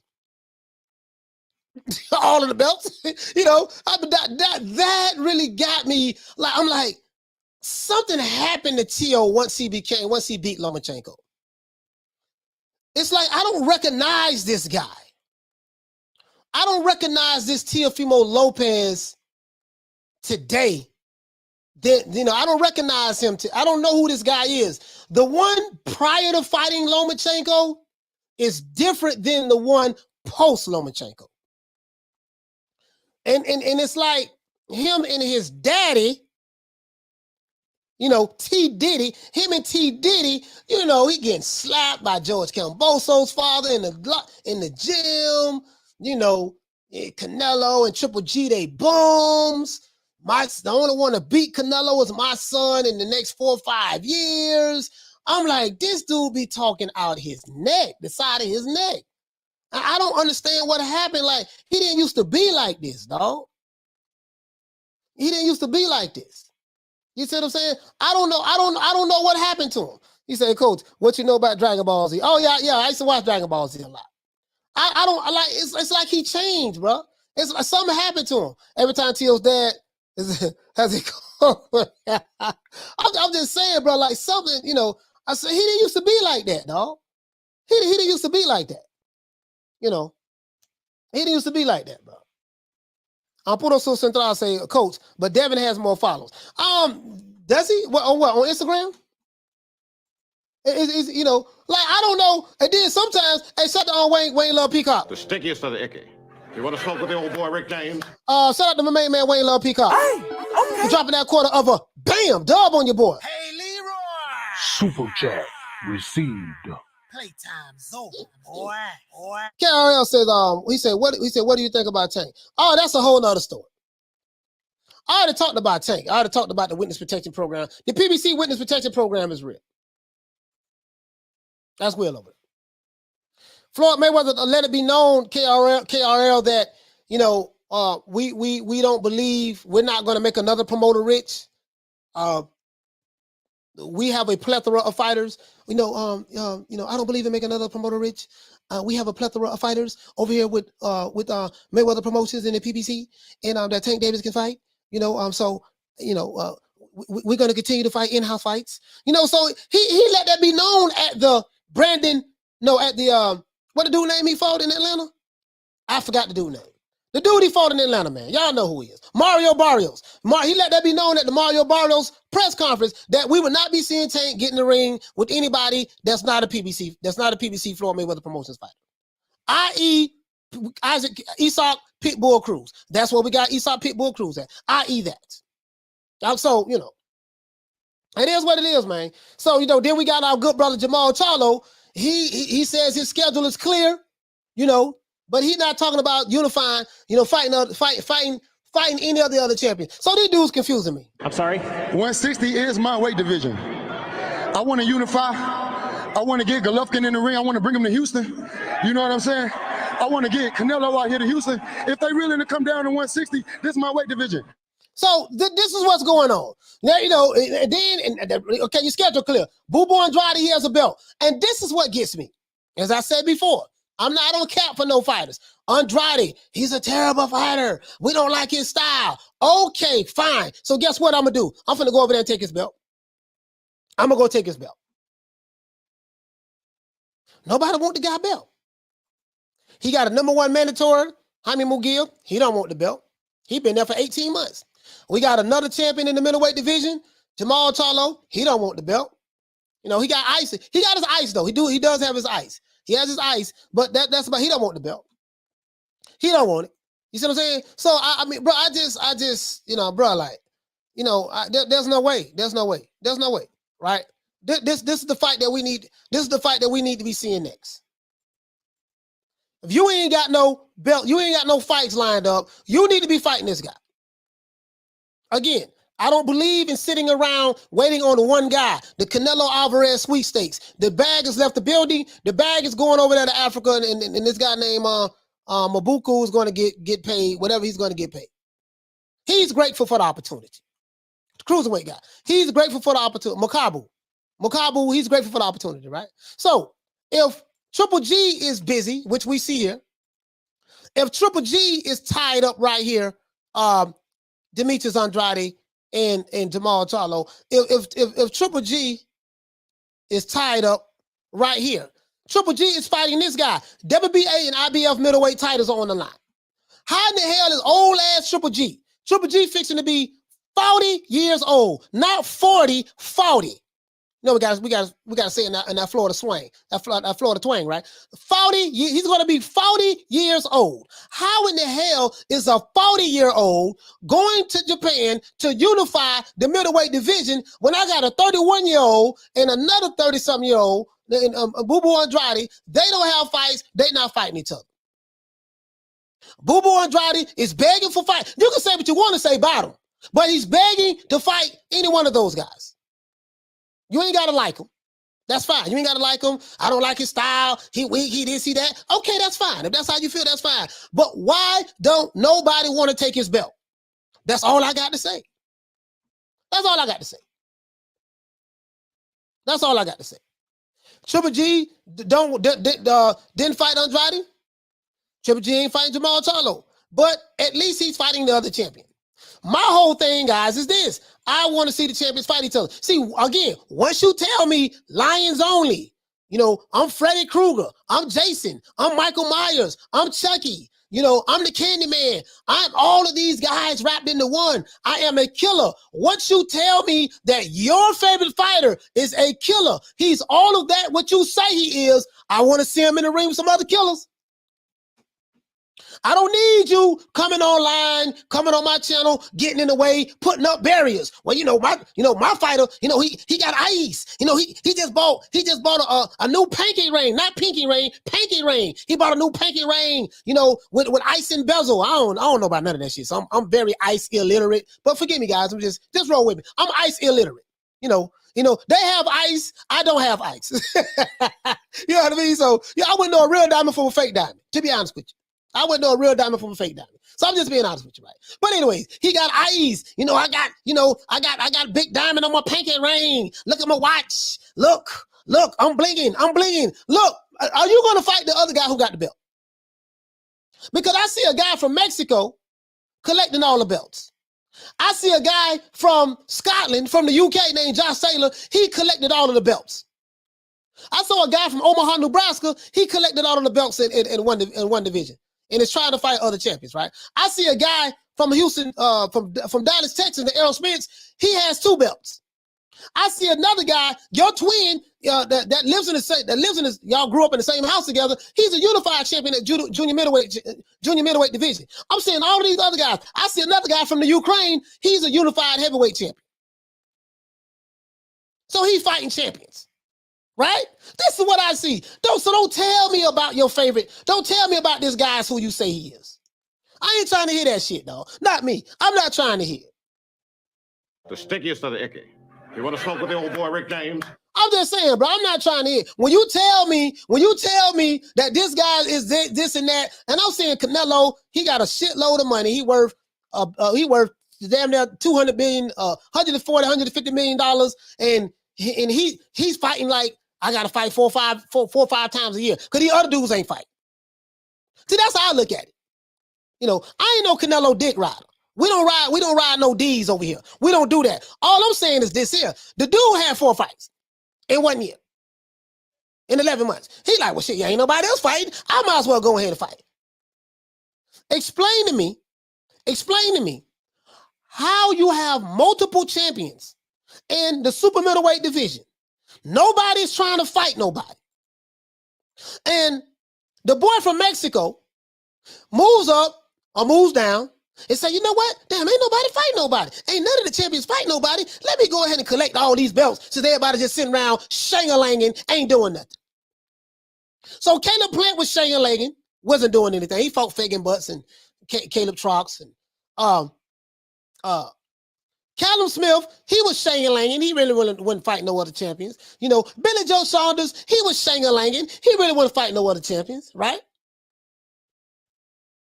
Not a dude coming to the trap and take over your trap. Coming to your trap and take over your trap. He comes to your trap and fight all the champions and get all the belts in 11 months. And those guys been sitting there all this time and ain't nobody fought each other to try to unify the division. This is what I'm looking at.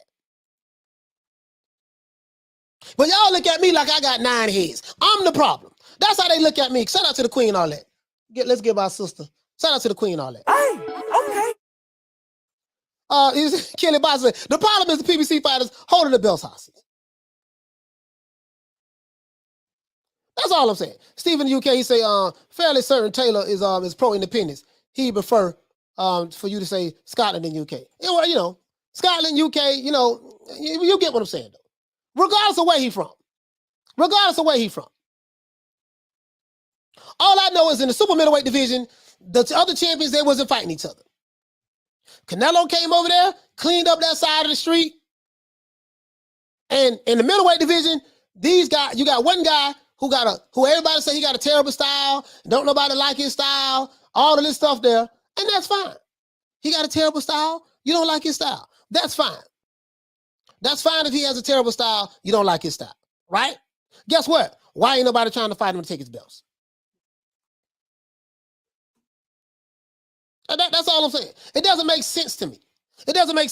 So when you tell me about how much of a killer your favorite fighter is, and I see this one guy who worth a boatload of money, and I see another guy, he got a net worth of $2-3 million, if that, and he's showing ice, and I got mansions, and I got Maseratis, suicide doors. I'm blinging. I'm litty. What he said in the video? I'm litty. I don't know what litty is. I guess that's some. I'm an old nigga. Old niggas. I don't know. I'm not up on all the terms. Maybe you young whippersnappers can help the old boy out. I don't know what Liddy. What does Liddy mean? So somebody can help. But what does Liddy mean? I'm Liddy. I got ice. Does Liddy mean I'm finna fight another champion? Does Liddy mean I'm trying to become undisputed? Does Liddy mean, I want all the smoke? What does Liddy mean? Anybody tell me what Liddy? I don't know. And some of you young guys in the chat, I don't know what Liddy is. I'm green when it comes to all this ice talking. I don't know. I don't know a real diamond from a fake diamond. All I know is this dude been in the middleweight division for 2 years and he ain't fought no guy. He ain't fought nobody. He said, Coach, you have to remember, Canelo brings in the money and a retired pitcher. Yeah, but they gotta let that shit go though. Yeah, they gotta let that go. Ain't no need to sit around waiting on them. You get what I'm saying? Like, I don't, what's all? He say, let it mean. Let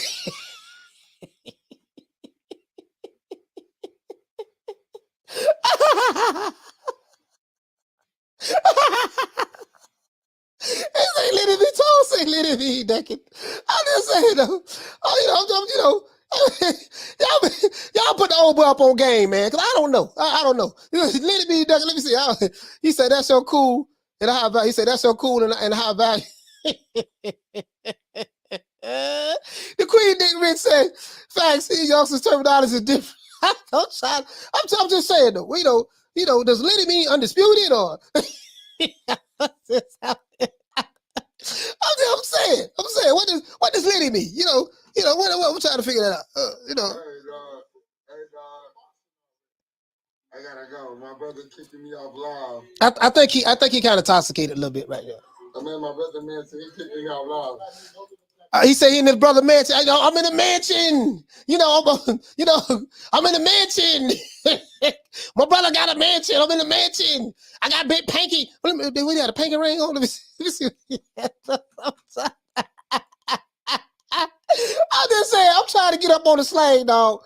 I'm trying to get up on the slang. Y'all help me out. I don't see. I'm trying to get up on the slang, dog. See, this guy right here, this dude right here, Jermall Charlo, he want the smoke. Jermall want the smoke. Right. Yeah, man. He what ice at? All right. All right. He gangster. Okay, he gangster. Hey, they want to see me fight Canelo. See, they want to see me fight Canelo. Nobody wants to see you fight Canelo, sir.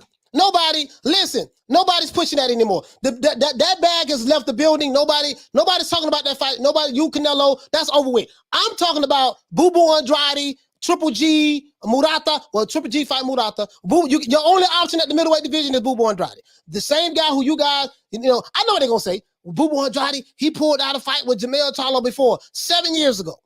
You're right. He did that 7 years ago. What does that have to do with today?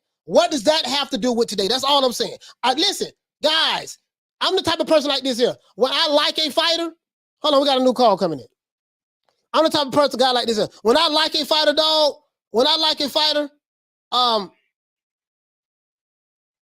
hold on, guys. The hell?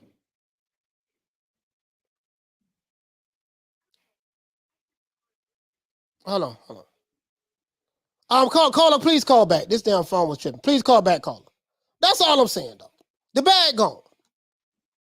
I don't know what Liddy means, so I'm kind of, I don't know what Liddy means. Yeah, I don't know what Liddy means, back in my day, we wasn't using Liddy.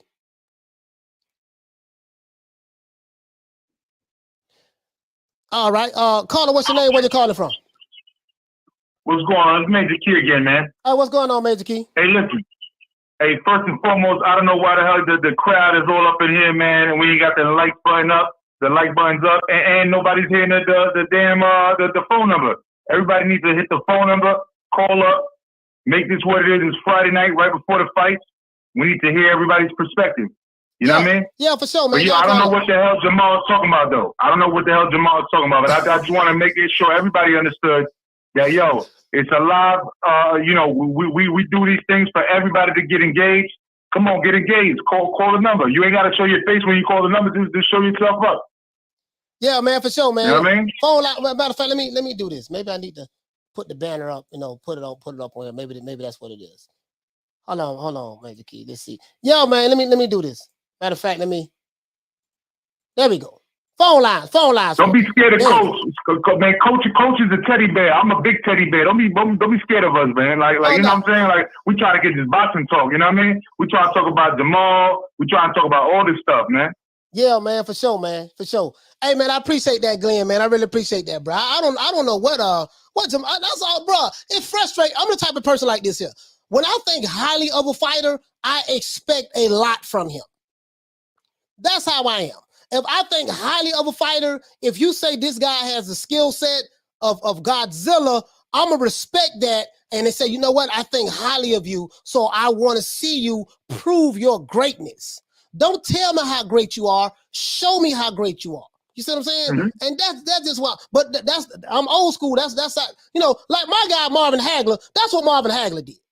He had 49 fights before he even got a shot at the title.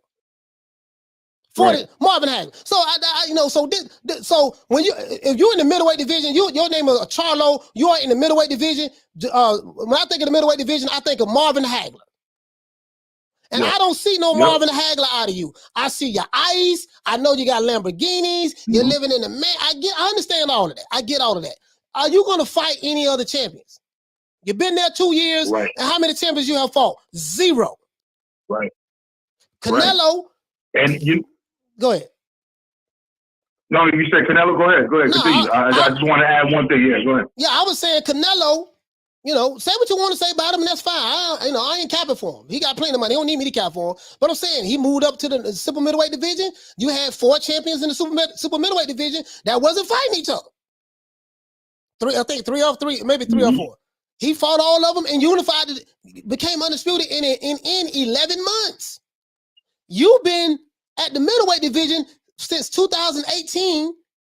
You've been a champion since 2019. If you have not fought 1 champion yet, how does a guy fight 3 champions in 11 months and you haven't fought 1 champion in 2 years? That makes sense to me.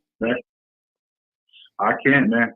I can't. All I can say is this: when it comes to Jermall, look, we love the guy, right? We love the Charlos, but it's facts, like what you said earlier. And here's why: Korobov, a lot of people felt like he should have gotten an edge.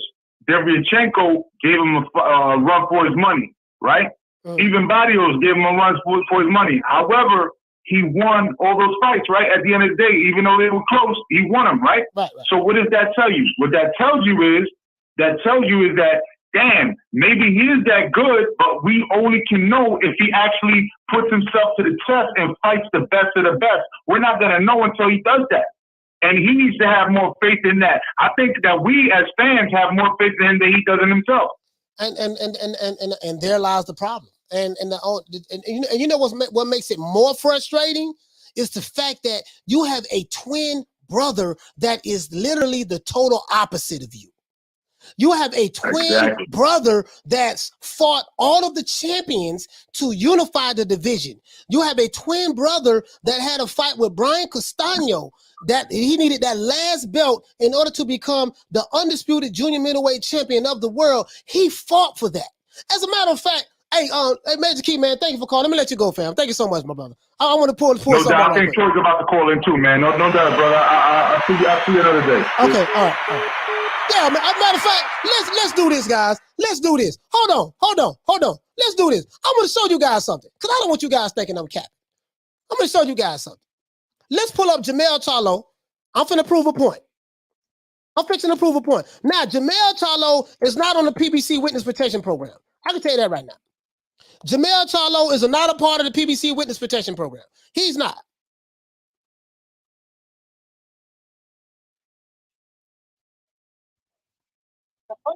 Caller, what's your name? Where you calling from?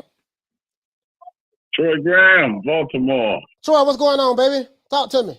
What's up? You still on the Pro Major Key or you jumped off? Nah. I'm here watching it. Nah, we are. Okay. Yeah. Okay, good, man. Look, it's the same thing over and over again. But something else I want to discuss. This is a different viewpoint for tomorrow's fight, right? Mm. Teo has all this outside stuff going on with him, plus the time off. That boy's gonna give him a hell of a fight. Yeah. I've been hearing a lot about that, man. I've been hearing a lot about. Mm-hmm. I don't know. I don't know a whole lot about Kambosos. I did have the privilege of watching 7 of George Kambosos fights, so he can fight. But I don't know, man. Like, I just got a bad feeling. I got an eerie feeling about this. I can't put my finger on it, bro. Like, it's gonna be, trust me, it's gonna be a hell of a fight. These Australians, it's gonna be one hell of a fight. And on top of that, Teo's a far cry from a young man who was saying that money don't matter, that we're doing this for legacy. Yeah, isn't that? He's changed. Yeah. Do you think that he's changed since he won the belts? Of course, you could hear it. You could hear it in his voice. He's basically morphing into his daddy. Mm-hmm. He's becoming, because all that nonsense about we gave Porter and Crawford their biggest payday. No, you didn't. Alvarez became undisputed because we were undisputed first. You weren't even undisputed. You need to actually yourself putting fear. Come on, man. Cut it out. Hey, listen. Cut it out. Yeah. Stick it. That's why you should play that drop right now. Right now, stick it idiots, or whatever the hell he's. Oh, you talking about the stick that icky? Yeah. Stickiest of the icky. Yeah. You want to smoke with the old boy Rick James? Oh yeah, you talking about? that's old Dave Chappelle. That. yeah. Dave Chappelle playing Rick James. Yeah, man. Hey, man, I'm just saying, bro. Like, I appreciate that, Troy, man. I appreciate you for calling in, man. I really do, bro. Not a problem, man. Keep up the good work. I was trying to get on the same time as Major, man, because he's a serious one out of the two. He want to talk boxing. I want to talk about bow-legged, midgets with big asses or something. But that's just me. I'll see you later, bro. All right. Yeah, man. Yeah, I'm just, bro. Let's look at this. Let's look at this, guys. Let's look at this. This is Jermall Charlo.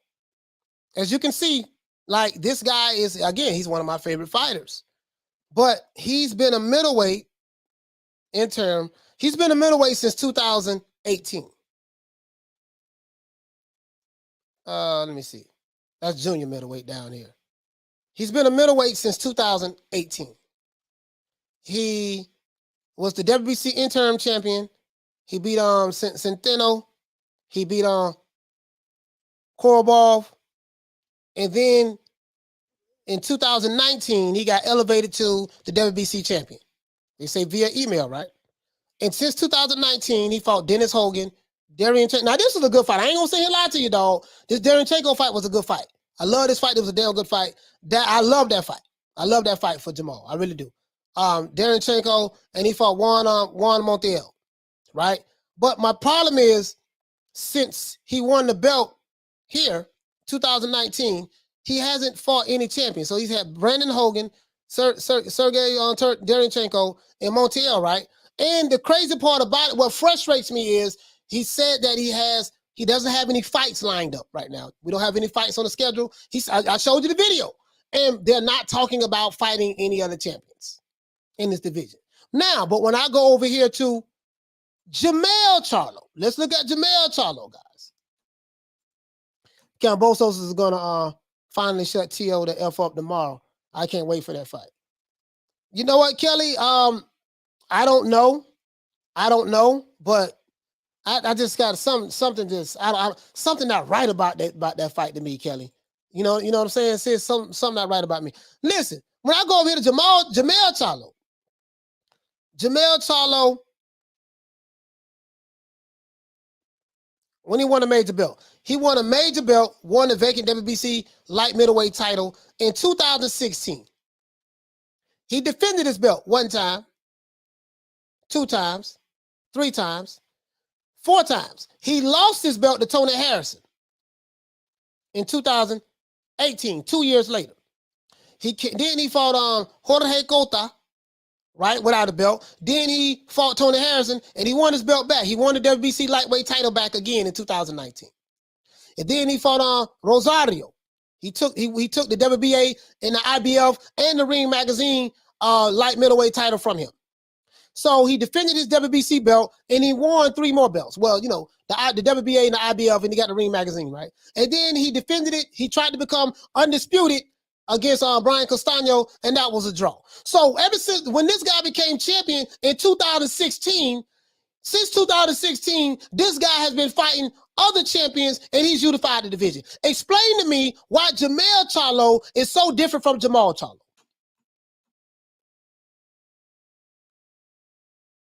That's all I'm saying. If you're new to the channel, please subscribe to the like button. If you're new to the channel, please subscribe to the like button.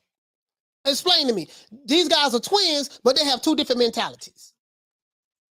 Now, I wanted to show you guys that. So that's what I see. When you tell me your fighter's a killer, this guy right here, he body. Hold on, not this guy. This guy right here, Jermall Charlo, he body. He about that life. 34 wins, 1 loss, 1 draw. And he is the unified champion. He body. But when I go over here, this guy right here, he ain't body.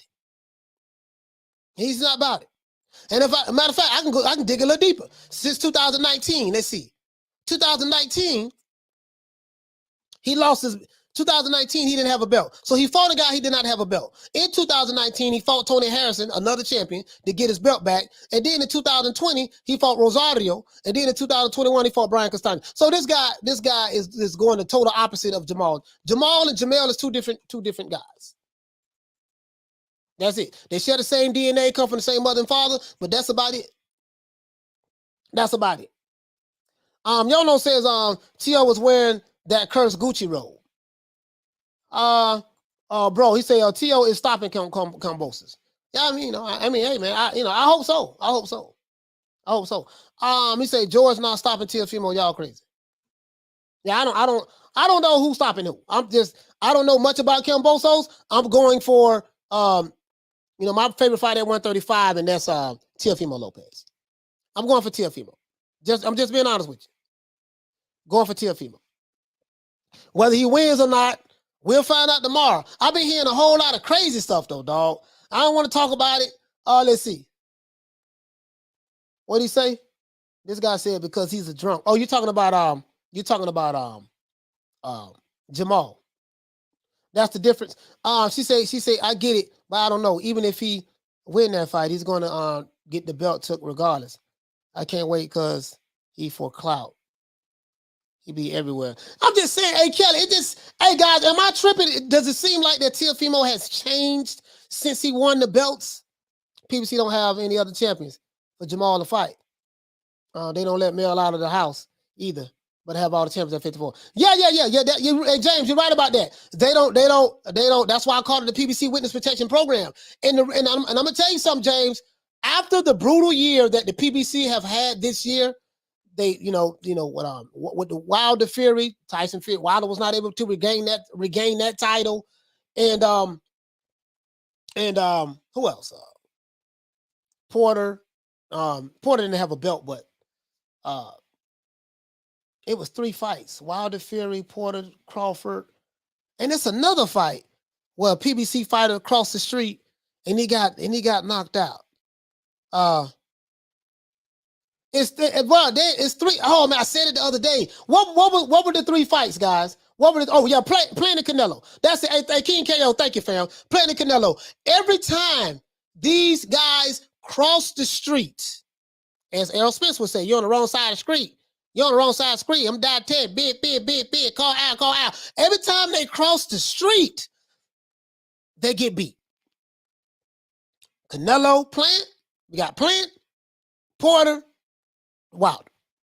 So I don't think that they are going to allow any more of their champions to fight anybody on the other side of the street. Leonard Ellaby is saying things very similar. As a matter of fact, hold on. Let's see, can we find Leonard Ellaby? Because Leonard Ellaby is saying things very similar to he's not going to, we're not letting Tank They're not doing it. So, you know, it is what it is, man. Yeah, on his Twitter page, you know. Yeah, man. Leonard showing Tank. It's somewhere. I always watch a lot of these guys' Twitter feeds, guys. I always watch a lot of these guys' Twitter feeds. Kelly said yes, he's changed, but I don't care. I don't know if it's for the better. Yeah, I don't know. I don't know. Yeah, it's like his man. It's like he was more likable before he won the belts. Now it's like you can't stand the guy. You know what I mean? And I think he's morphed into his daddy. You know, I got to say it in my southern accent. His daddy. He has become his daddy. You know what I mean? Crawford and Porter, I gave them their biggest paydays. Like this is some egotistical shit here. You know, Josh Taylor doesn't bring anything to the table other than the belts. Literally the main thing he brings to, as a matter of fact, Josh Taylor is bringing the table. You know, no, what you bringing to the table? The table. What you bringing to the table? Because I'm bringing the table. You know what I mean? So that's, you know, I don't know. Porter retired. Wilder would be MIA until the sanctioned bodies allows him to return in the ring. They're not, man. He still got no fans. I don't know. You get what I'm saying? Like, I just think that he said the fruit don't fall far from the tree, coach. Hey, Damien, you're right about that, fam. He's becoming his father. He has become that. We did it first, and we motivate even the greats. This is different. You got to call through WhatsApp. We have Jennifer Lopez, we got Maluma, we have J Balvin, we have. So when I called him up, I was like, "Yo, what do you think? What do you think, Eddie? If we bring the belts together?" And Eddie said, "That shit is a good idea." I think the only person that can beat Canelo right now is like maybe 4 years or 5 years from now, my son. You know, like Triple G and Canelo and all these guys, they're bums, bro. They're bums. But once Teofimo became undisputed, look how many champions we got that's undisputed now.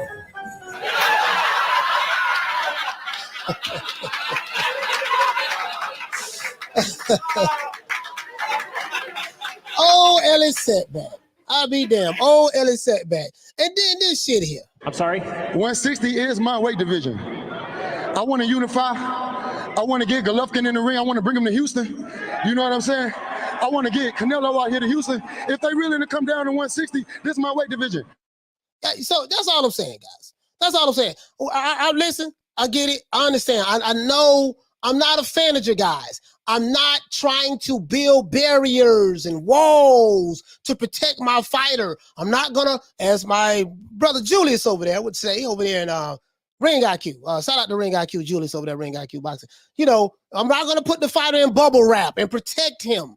Like Jermall Charlo clearly don't need any protection. Jermall Charlo clearly wants all of the smoke. I have nothing bad to say about Jermall Charlo. Jermall Charlo is my favorite fighter at 154. That's my guy. I love Jermall Charlo. Pause. Now, he might not like me because I criticize his brother a lot, and that's fine. That's fine. There's nothing wrong with that. But I like Jermall Charlo a lot. But Jermall Charlo is cut from a different cloth than Jermall Charlo.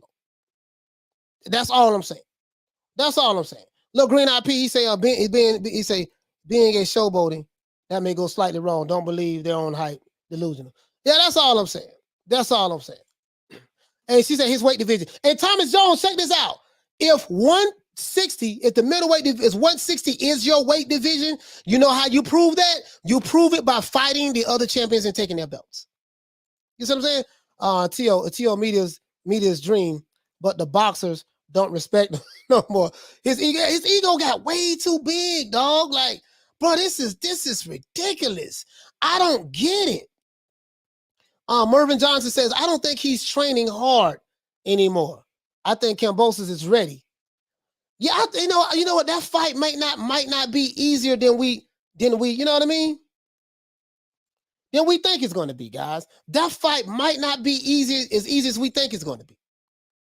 Because I'm thinking it's going to be an easy fight for Teofimo.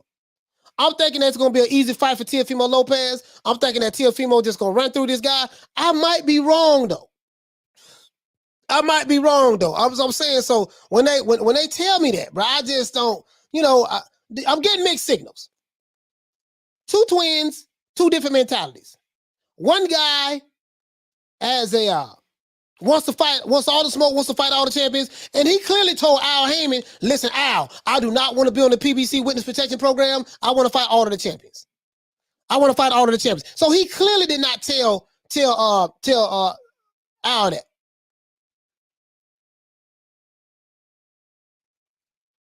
Caller, what's your name? Where you calling from? Hey, man, it's Montel from Oklahoma City. Montel, what's going on, fam? What the lick read? Hey, man, I was going to ask you, bro. I love your channel, by the way, man. Yeah, I appreciate that, fam. Hey, man, have you heard what Showbiz the adult said about Teofimo and him being undisputed? No, I haven't. I haven't heard it. Man, you need to check that out, man, because he was saying that, you remember how Floyd Mayweather was elevated? Floyd Mayweather? What is it? The super WBA? Mm-hmm. And it's kind of like the same thing. It's kind of like the same thing as the franchise. You know what I'm saying? Yeah. See, when they go to saying where it's kind of like this and kind of like that, that's what the problem.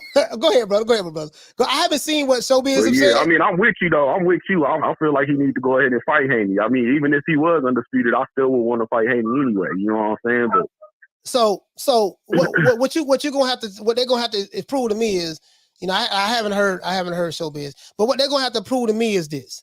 I don't been down this road already. I got a video that I dropped that I nuked it. Like I nuked it on this. Like what you're gonna have to prove to me is, hold on, that's WBA. Hold on. They're gonna have to show me why none of the other sanctioning bodies is saying this. Why none of the boxing historians is saying this. Why when they talk about when you talk to anybody that's in the sport of boxing, the other champions who are currently fighting and the reporters and people who the people who keep track of all of this historical data, right? They have Canelo on there, but they don't have Teofimo on there. You're gonna have to explain that to me, right? They're gonna have to right now. I'm pulling up the IBF right now. No, none of the sanctioning bodies they recognize. Tell me, you're gonna have to explain to me why these other sanctioning bodies and boxing historians, and if you don't like Wikipedia, okay, fine. BoxRec and all these other places have said something totally different. Hell, why does the WBC says that Devin Haney is the champ? Like, you get what I'm saying? Like, I don't been down this road already, bro. And I don't like keep beating the dead. It's like beating the dead. It's like taking candy from the baby for me right now. Matter of fact, I'm gonna pull up the video. I'm gonna drop the video in the link. Anybody who's confused, I did an excellent job on this, and I'll let you guys. Man, I feel you, bro. I can't even make an argument because I can't prove this shit. I can't prove. I don't know anybody else saying it. So you're right, man. I get it. You know what I mean? And I'm not trying to take anything from the brother. If y'all say he undisputed. Okay, fine. He undisputed. If that's what you want to believe, so be it. No, he's not saying. He don't say that he is undisputed. He's saying that it's just. He's saying technically he's not, but he's saying that it's kind of unfair because when they called the fight, they said he was undisputed, and then I guess the franchise belt is an elevated belt. You know what I'm saying? Yeah. And if they fight each other, if Devin Haney and him fight each other, the other belt would be vacant. Yeah, the other belt would be vacant. Yeah, but anyways, just for argument's sake, I will say this: he is the disputed lightweight champion of the world. There's no dispute about Josh Taylor. There's no dispute about any of that. So I don't keep playing ring around the rosy with this because. I don't been through this already with these guys, and I'm not going to keep going through the same damn thing, man. If you want to believe he's undisputed, okay, whatever they want to believe, whatever they want to believe, and whatever you want to believe, you know what I mean? But this is what I see. I'm finna show you something. Hold on, I'm finna show you something right now. Let's see, WBA super lightweight champion. I'm gonna show you something, my brother. Hold on. Is it here? The WBO. I'm looking at on the WBO site, and I'm looking here. You're gonna have to explain to me And again, I get what you're saying, what Showbiz the Adult said. That's fine. He's entitled to say what he wants to say. It's his platform. He can do what he want to do. But if he's saying that Teofimo Lopez is undisputed, that's some bullshit. He can't show you no documentation that's showing that. Now, he might can say, well, Mauricio Suleiman said it. Show me some documentation that showed that. From the boxing historian. Show me something from the other sanctioning bodies. Because they not recognizing it. They not recognizing. So that's all I'm saying, my brother. Hey, shout out to you on Montiel. We say Montiel, right? Non-tail. Non-tail? Yeah. Oh, non-tail or Montiel? 9-tail, like the number 9 again, tail. Oh, okay. Yeah, 9-tail, man. Salute to you, my brother from Oklahoma, man. Oklahoma City, man. I appreciate you calling in, fam. All right, you too, man. Yes, sir. All right, bye. Shout out to 9-tail for calling in, man. I mean, that's all I'm saying, my brother. That's all I'm saying. You know, whatever y'all want to believe. I don't care. Whatever you want to believe, man, it is what it is. You know, just don't try to convince me of it. That's all I'm saying. Whatever you want to believe, just don't try to convince me of it, because I know better. I've been watching boxing a long time. I've studied this shit now. I'm like, bro, whatever you want to believe, so be it. Tomorrow night, he has a fight with Cambosis. I like Brandon Figueroa, man. Damn. That boy Fulton a bad boy. Ah, shit. Who y'all got tomorrow night in this fight? I'm tossing and turning, man. I really don't know. Tell me, who do you guys have tomorrow night in this fight right here? Stephen Fulton versus Brandon Figueroa. Well, who do you guys have, guys? Who do you guys have right here? I'm not gonna lie to you, man. I'm leaning towards Figueroa, but this guy's Fulton can fight. This boy can fight.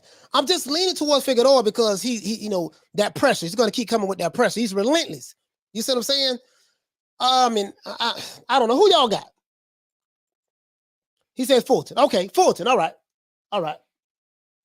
That's a 50-50 fight, coach. That's a 50-50 fight. Okay. That's a 50. Okay, yeah. Because I picked Fulton, right? I picked Fulton. But this fight is so 50-50 because I love both fighters. I'm like, man, I don't know, man. Like, one thing about it, I won't be betting a dime on this fight. I don't know. You know what I'm going to do, man? I'm going to roll the dice. I'm going to roll the dice on this one. I'm going to run with Fulton. I'm going to pick Fulton to win this fight. I think it's going to go 12 rounds. I think it's going to be a 12-round. Oh, shit. Do I want to say split? I'm going to roll with Fulton on this one. And I'm going to say this is going to be 8. Damn. See, I think if it'd be a split decision, it might go to Figueroa. I'm gonna pick Fulton, and I'm gonna take him in a unanimous decision. I'm gonna take Fulton. I'm gonna pick Fulton. I'm gonna say unanimous decision. I want Cam to win because I can't wait to chill Tio out. You have the belts now. Oh, hold on. This is another thing. Carmen Serene said I'm going to Figueroa. Fulton can fight, but he doesn't have the power. And see, Carm, this is the thing I'm talking about. He doesn't have the power. And I just think that he's going to need some kind of pop to keep Figueroa off of him. This is what I'm saying, this is what I'm talking about, dog. Like, I think you're right about he don't have no pop. And Figueroa that dude relentless, bro. That dude relentless. This is what I'm saying. That dude relentless. That dude is relentless, man. And I really, it's a 50-50 fight, man. It's a 50-50 fight. He said, unfortunate as the dog, coach, but Figueroa will become. Yeah, that's what I'm saying, though. Like, this is what I'm saying, dog. Man, shout out to Rebuttal Entertainment, man, over there, man. That's what I'm saying, dog. Like, I'm not betting a dime on it. Listen, I promise you, I won't bet a quarter on this fight. I really do not. Man, I don't know, man. This shit, yeah. I love fights like this, but I hate fights like this. And this is the kind of fights that people want to see. This is the kind of fights that people want to see, like, your top fighters have. I don't want to go into a fight and I automatically know, oh, yeah, he going to win that fight, man. That dude ain't got nothing. I want to see my fighter, my championship fighter, a fighter who I like, I want to see him go into this fight, and we literally are pulling straws, trying to figure out, man, who really gonna win this fight? You see what I'm saying? That's what I'm talking about. That's what I'm talking about. I don't want to see as soon as you go in the fight out, man, he gonna knock this dude out. And I think that's the frustration that we have with. Let me go to the chat. He said, y'all can see him having problems with the combos. But listen, this is the thing though. Will he be able to keep it up? He say that guy carrying the shotgun. Shout out to Punch Drunk Boxing in the building. He says on Fulton all the way. Brandon not disciplined and don't control range. Yeah, you see, this is what I'm saying. This is what I'm saying, Punch. Like, I got a man. Damn, I had to, somebody had to put a gun in my head and make me pick. But I'm picking Fulton, right? You can make an argument for both. You can make an argument for why both guys can win this fight, right? And I think that's the beauty of it. The simple fact that we have two fighters who everybody is pretty much maybe split on. You know what I mean? Like maybe kind of split on. You see what I'm saying? Like, say what you want to say about AJ, but no one currently in the heavyweight division accomplished what he has. It's easier to clown a man out there lost though. I don't listen. I don't clown. After a fighter loses, I do not clown fighters for losing. I don't clown a fighter for losing. Somebody got to win and somebody got to lose. I would never clown a fighter for losing. I might clown him for some other shit. You know what I mean? But I'm not for losing. No, never. No. I don't know, man. I don't know, man. If you're new to the channel, please subscribe to the like button. If you're new to the channel, please subscribe to the like button. And he says, who is Josh Taylor fighting next? Hey, I got you. Josh Taylor is fighting. I'm finna tell you right now. Josh Taylor was supposed to fight his mandatory. But the fight got pushed back. So he's fighting, I think they're fighting in February. If I'm not mistaken, Eliza, I think they're fighting in February. Let me see. I'm finna tell you right now. Josh Taylor. As a matter of fact, let me pull him up for you. Josh Taylor's supposed to fight in February. He said, you don't even know, coach. I don't know the dude's name, dog. I don't know the dude's name, dog. I'm just being honest with you, bro. As a matter of fact, hold on. Let's pull him up. I don't know the dude's name. I don't know who he is, bro. It's a mandatory. That's all I know, bro. That's all I know. I don't know who he is. All I know, Josh Taylor, he did what he needed to do. But I'm fixing to tell you right now. Bro. Hold on. Josh Taylor is fighting Jack Catterall. This is on Wikipedia. He's fighting a guy by the name of Jack Catterall, February 26th. Why is that fight so far out? So he fought Jose Ramirez, became undisputed here. And he's going to fight February. So he's going to fight. So he's fighting 11 months out. Okay. He's fighting on Jack Catterall. I fully expect him to beat that guy. I don't even know who Jack Catterall is, Eliza, to be honest with you. I don't know who he is, to be honest with you. I don't know who he is. Hector, what you say, family? Say it's a 50-50 fight. Yeah, that's a 50-50 fight. He said Jack Catterall WBO mandatory. Yeah, he got to fight his mandatory. You can't fault a fighter for fighting that mandatory. And this is the thing, because he have all of the belts, he's going to have a mandatory after mandatory after mandatory. So does Josh Taylor want to continue to fight at junior welterweight, or does he? As tall as he is, he should just go ahead and move up. I don't know if he beat any of the top guys, but ain't but one way to find out. You know me, we do not believe in babysitting fighters. If they're as good as they say they are, we want to see them fight the best. Philly Fly says, but AJ has tighter defenses via WBAs though. So it's some BS. Kelly says, I say Fig, but Fulton might do something. So yeah, it's 50-50. It's 50-50. Punch Drunk says Fulton beat Angelo Leo in his own style, slugged it out. Fulton showed that he can fight on the inside and outside. A lot of tangibles.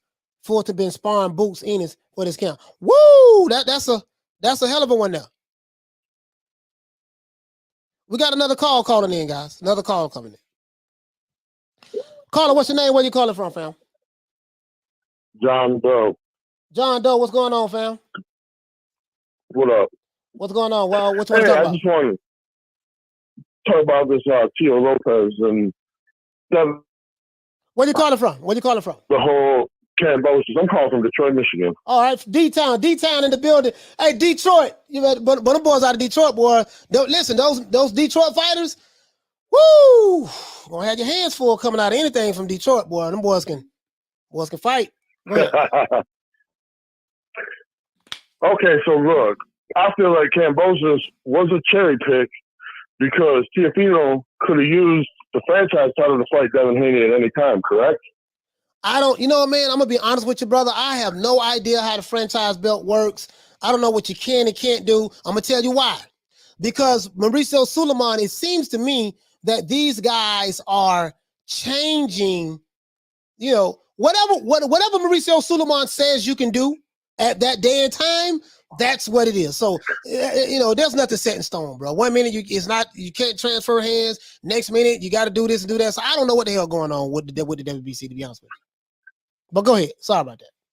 Right. So now Josh Taylor has a mandatory coming up, and Teofimo starts screaming his name after he's gonna fight Cambosis. Mm-hmm. It seems like this guy always want to fight somebody that has something else going on, but don't want to fight the person that want to fight him. Well, Teofimo, he's fighting George Cambosis. I think that's a mandatory. That's a mandatory for the IBF strap, if I'm not mistaken. And then we know Josh Taylor, he's fighting his mandatory, Jack Catterall. That's a mandatory for the WBO. WBO, I think. So your question is what? You saying that he's calling out Josh Taylor for what? Is that what you're saying? My question really is, I don't understand why he just didn't fight Devin Haney with the franchise tag, because they said that he could that franchise title allows him to not fight his mandatory, so he wouldn't have had to fight Cambosis. Cambosis is an easier fight. I see what you're saying. You're saying that the franchise tag gives you the luxury and the liberty not to fight your mandatory. That's the purpose. That's the benefits of having it, right? You can pick who you want to fight. Now you get it. Yeah. Oh, damn! I didn't even realize that. Look, that title was designed for Canelo for exactly. Yeah. Okay, I didn't. Okay, yeah. You're right. You know what? You're right about that. I broke that down on the show. Yeah. The mandatory is designed. Was created so that the franchise belt was created so that the fighter, the champion, will not. They won't be under the pressure of fighting that mandatory. They can pick and choose to make the biggest fights that's out there possible. You're right about that. Yeah, you're right about that. Yeah. Right. So this guy Teofimo Lopez has the franchise belt. He petitioned for the franchise belt when he fought Loma, but then used the franchise tag to avoid somebody he could have fought with the franchise tag. But this the thing though. Cambosis is not a WBC mandatory. That's through the IBF. So right. I understand. Yeah. Teofimo didn't have a choice because he has the IBF belt, and that was mandated by the IBF, not the WBC. The IBF is on record saying that he could have fought somebody else. So, man, I don't know. To be honest with you, bro, I don't know. I don't know what the IBF said. If they said that, fine. But me personally, I don't have any proof of that, any receipts on it. So I have to do some more research on it. But Cambosis is a IBF mandatory. I do have one question though. What's that? Do you think he gave Cambosis too much time? The crazy part about it, like I got Teofimo beating this guy, Cambosis, but I do too. I'm not sure now if he's going to beat this guy as easy as I initially thought he was, because there's so much. This fight has been delayed 5-6 times now. Right. So. Is he overlooking the guy now? Is he fighting in New York? He's fighting in his city. He's around his fans, his family. I don't know. I know for a fact Teofimo Lopez is a gamer. He's going to show up. So I believe he's going to show up. But I don't know, man. I just got an eerie feeling about this, man. Like, I just think that it's not going to be as easy as I initially thought it was. Right, exactly. Because nobody thought he was going to beat Roma. I thought he was going to beat Roma, but a lot of people didn't think he was going to beat Roma. Yeah. You see what I'm saying? So, but other than that, that's it, fam. I don't think that the WBC, IBF, George Kambosos is the IBF mandatory. So there was nothing he can do as it relates to that. And he could not say, hey, listen, I want to use my WBC franchise position to fight Devin Haney. That had no bearing on the IBF. He probably could have did that, but if he did not fight George Kambosos, he would have got stripped of that title. He would have got stripped of it. Okay. Yeah, so but yeah, hey John Doe, man, from Detroit, man. Shout out to you, fam, for calling in, man. I appreciate that very much, my brother. Oh yeah, shout out to your show as always, bro. Yes, sir. Yeah, guys, George Kambosos is the IBF mandatory, so I see what he was saying, but it has nothing to do with the IBF. Now, if Teofimo is struggling to make weight, more than likely he's going to move up to 140. If Josh Taylor moves up because he's struggling to make that one, because Josh Taylor's a tall guy. He's like 5'11". He's like 5'11". He's like 5'11", right? He's like 5'11". So I don't know how in the hell Josh Taylor makes 140 pounds. And if Teofimo Lopez is struggling at 135, it'd be best if Teofimo move up to 140. I totally agree. And of course, Teofimo would like to fight Josh Taylor at 140. But at this point, if Josh Taylor was to move up to 147, all of his belts would be vacant. And then I think they probably should have a tournament like they did before. I think they should have a tournament. Jose Ramirez, Regis Prograis, Teofimo, if he moves up, I think they should have a tournament again. Let everybody fight each other. That's what I like to do. You know what I mean? Let everybody fight each other. Philly Fly say WBC effed up the whole program. The WBC getting money, man. They getting money. The WBC getting money, man. The WBC is, they have they got 1 million WBC belts, everybody paying sanction fees. Hell, Teofimo showed that he had 2 WBC belts. He had a franchise belt and another belt. Sorry about that, guys. So, and I'm pretty sure he's paying sanctioning fees to both of them. Because we know how the WBC works. Mauricio Sulaiman want that money. I don't know exactly how much they pay for sanctioning fees, but I can find out, though. That's a phone call. I can find out. He says, man, Josh Taylor had a big-ass head. Yeah, listen, bro, that dude 5'11". How in the hell is he making 140? How is he making 140? Bro, that's crazy. Slim Reaper said, Coach, the show you did the other day about the fighters' money, and he said, Coach, the show you did the other day about the fighters' money and how much they get and the percentage of managers was brilliant. Yeah, bro. These dudes ain't making what you think they making, bro. Marvin, what you say, fam? He say the purse. He say 3% purse for the WBC. But hey, Marvin, let me ask you a question. Is that 3% of the fighters' gross pay per fight? Or 3% of what? You see what I'm saying? Is that 3% of what they gross per year? What do they pay 3% of? Let's see. Nick Rich, the Queen Nick Rich says anorexia, weight bullying. Yeah, Nick, I don't know how he make I don't know how he make 140. Marvin, what you say? You say per fight gross. Okay, per fight gross. All right.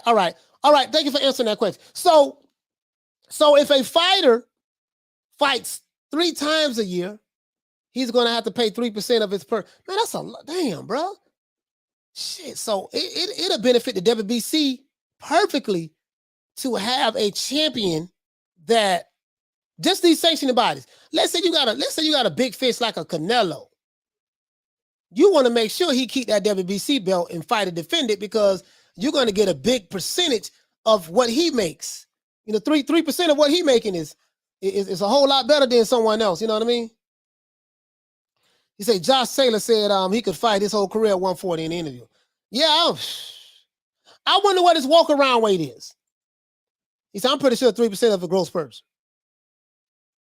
Yeah. But you see what I'm saying, Carm?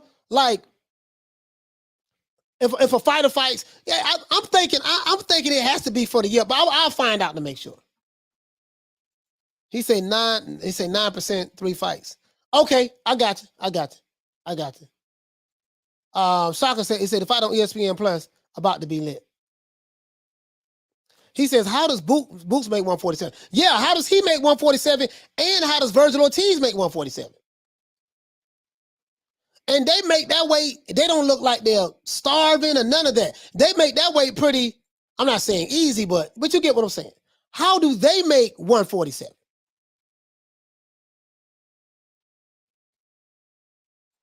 You know, I always wonder how these tall fighters make this weight. These tall fighters, how they make this weight. He said, I have to take a look at that. Okay. Demetrius said Josh will move up soon. Yeah, he should move up. He should move up. I think any fighter that's struggling to make weight should move up. Any fighter that's struggling to make weight, they should move up. That's how I feel about it. Let's see. Punch Drunk says, not only do Teofimo pay, but Kambosos also pay belt fee that's on the line.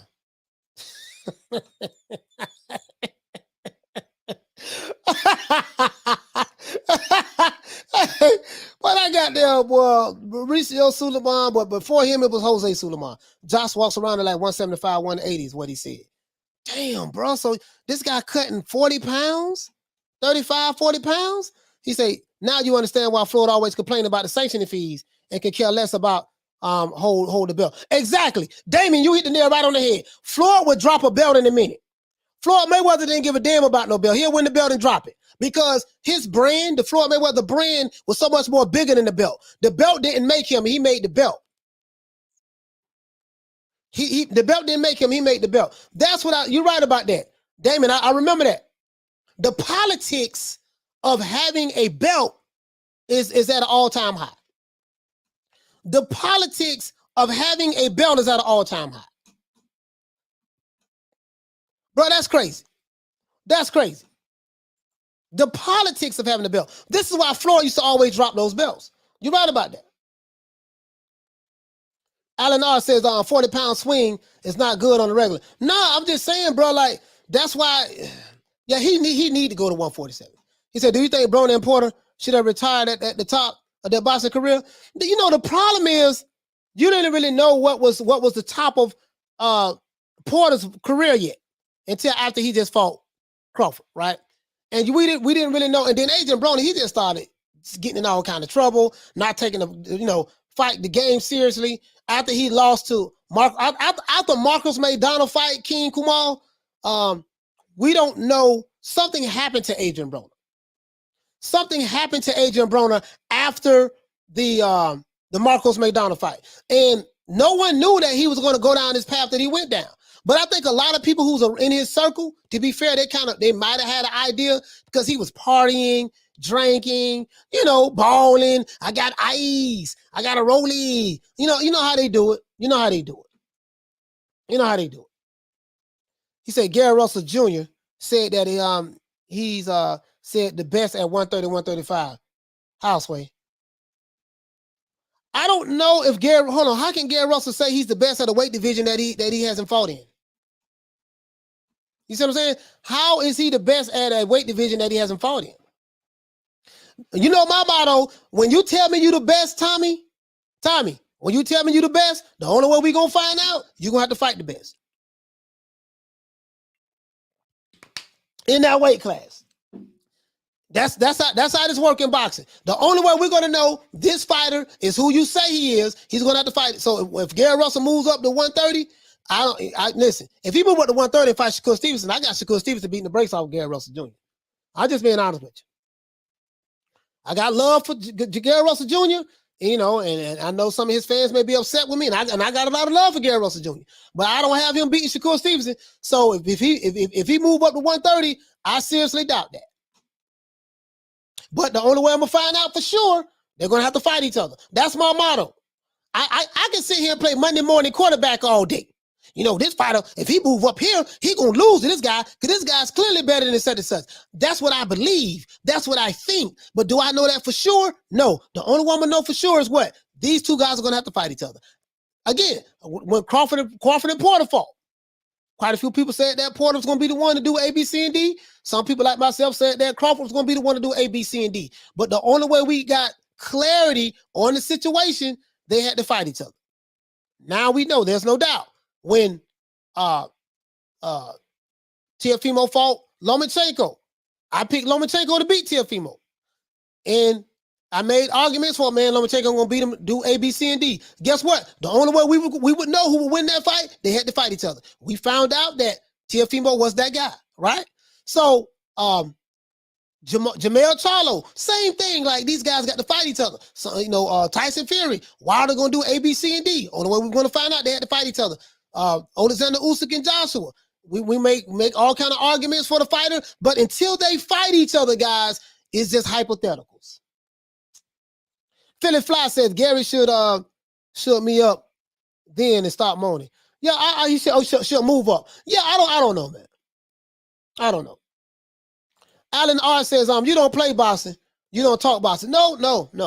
You don't. You don't play boxing, you don't talk boxing. You don't do that. You don't do that. And you know my thing, bro, I don't believe in putting fighters in a witness protection program. We don't do witness protection programs over here. As right now, it's well, let's see, Top Rank. I want to say Top Rank has a witness protection program going on with not Devin Haney, but the other guy he wants to fight. Is it man, I forgot the guy's name. But I'm gonna wait and see what happens. I forgot the guy's name. Oscar Valdez. I'm gonna wait and see after Oscar Valdez's next fight. If he don't fight Shakur Stevenson, if Bob Arum don't make that fight happen, then I will officially say he's in the Top Rank witness protection program because Bob Arum is protecting him from Shakur Stevenson. That's what I'm gonna say. I'm telling you right now off the rip. But I'm not gonna put him in the witness protection program yet. What I'm gonna do is just gonna let next year go by. Let me see who Oscar Valdez fights.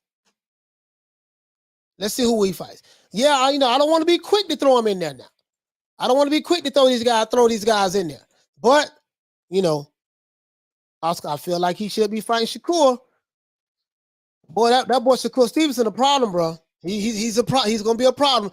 Oscar Valdez is 30 wins, 23 knockouts. Yes, he's a phenomenal guy. This is what I'm talking about. Who he's fighting? Oh, he don't have a fight next.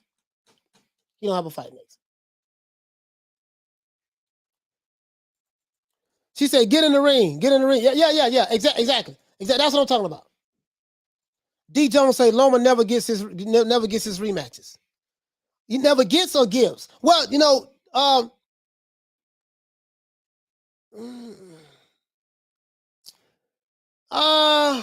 well, the thing, the fight with the Teo fight, D. Jones, they didn't have a rematch clause in the contract.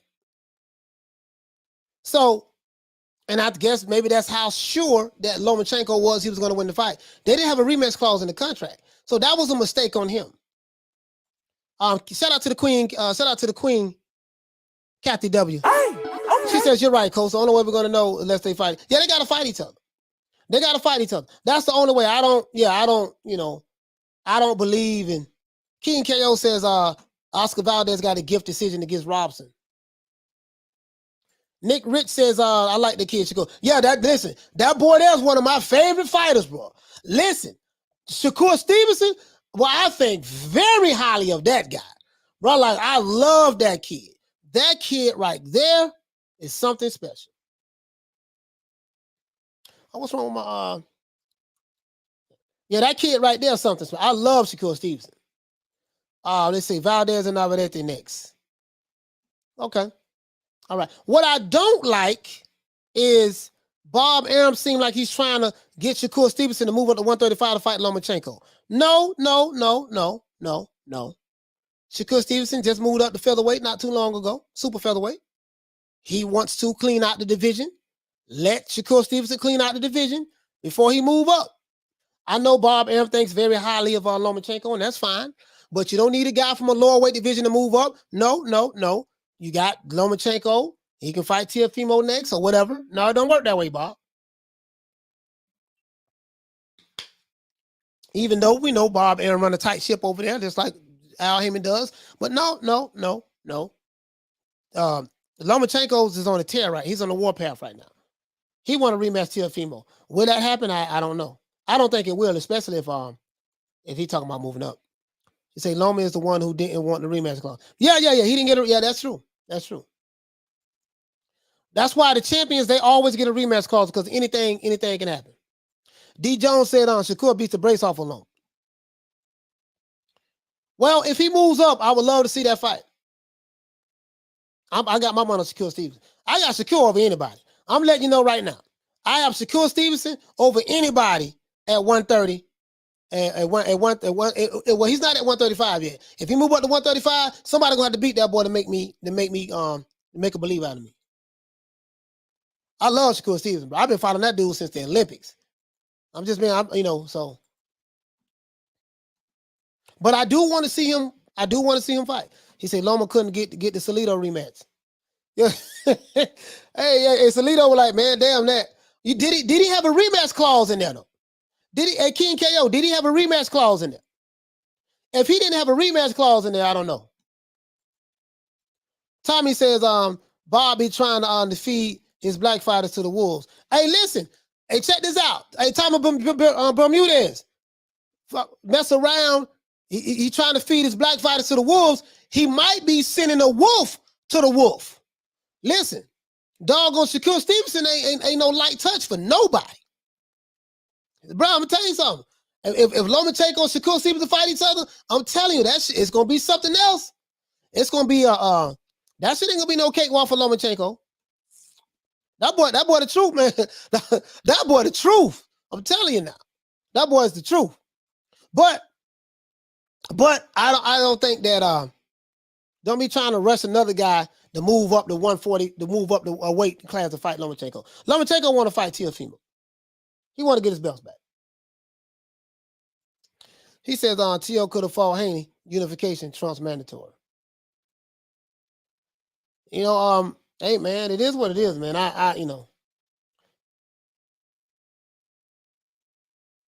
Let's see. He say, dog, you crazy. One thing I can say about you, brother, people cannot make you change your personality or opinion. No. Now I try to, I don't know who you referring that comment to, but one thing I will say is I don't believe in babysitting fighters, and I don't do no D-riding for no fighters. None of that. You know what I mean? If your fighter is who you say he is, the only way I'm gonna find out, they need to fight each other. I'm old school. It's very simple. I love Marvin. I got Marvin Hagler right there. I have Roy Jones, Pernell Whitaker, Mike Tyson, Sugar Ray Robinson. These are the guys who I grew up watching. Of course, not Sugar Ray. I wasn't born when he was fighting, but that's my favorite fight of all time. And when I look at these guys who I grew up watching, the Julio Cesar Chavez's and the great Salvador Sanchez and the Zuma Nelsons and stuff like that, these guys fought each other. This shit that's going on now with the fans protecting, the witness protection programs and the fans and the fanboys protecting their fighters, and I'm not cut from that cloth. I don't speak duck language. I don't speak witness protection language. I don't speak I got ice language. I don't speak I'm litty. I don't know what litty means. I don't speak that language. I don't speak big, call. I don't speak that language. I don't speak, my son will destroy everybody. Everybody no one beats my son. No one. I don't speak that language. The language I speak is, if your fighter is what you say he is, his ass need to be in the ring fighting the other killers in the division. That's the language that I speak. I'm very simple. I don't know what a French fries belt is. When I was coming up, they didn't have French fries belts. As a matter of fact, they didn't have as many belts as they have now. That Don King played a big part in that. I have receipts on that, right? I'm not cut from that era, right? 47 years old, dog. I'm cut from a different cloth. I'm cut from a different era. I'm not cut from the I'm a cap for you era. I care nothing about who your father is. Care nothing about who your cousin is. Care nothing about who your auntie is. If this guy is King Kong, goddamn it, I better see him fighting another King Kong or Godzilla. That's all I'm saying. I don't want to see him cherry picking. I don't want to see him. But this bum is taking the easy matches, fighting other bums. No, you're not going to tell me your guy is this monster and he's not fighting other monsters. True. That's all I'm saying. So when you hear me talk, I'm talking from that mindset. Anything other than that, I can't relate to. I'm just letting you know, though. Azuma Nelson's, Julio Cesar Chavez, Pernell Whitaker's, Roy Jones Jr., Marvelous Marvin Hagler, my favorite middleweight of all time, Bernard Hopkins, James Lights Out Tony. You see what I'm saying? Juan Manuel Marquez. You know what I mean? Just the greats. And you know the great legendary R.I.P. to Salvador Sanchez, R.I.P. to Pernell Whitaker, Marvelous Marvin Hagler, man. You know, Sugar Ray Roberts. Like, bro, like I don't speak. I don't know what Liddy is and all this other shit and the French fries belt and the Pocahontas belt and the PapaJohn.com, but I'm not familiar with that stuff. You know, I can't relate to that. He said, bro, you ain't see, but you confusing me because with the French fries talk. Yeah, I know you're confused. You probably need to go to a channel, You probably need to go to a channel, where they speak your language. Yeah, I don't understand that shit either. He say Shakur is a beast. Yes, he is. Yes, he is. He is a beast. I love that dude. He said Haney Wi-Fi belt. Yeah, he got the Wi-Fi belt. So one guy got the French fries belt, the other guy got the Wi-Fi belt. So the French fries belt and the Wi-Fi belt need to come together and fight each other and see who's the real WBC champion. How about that? That'll solve that. That'll solve that.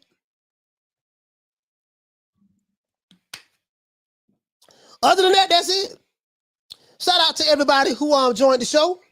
Let's hit the round of applause.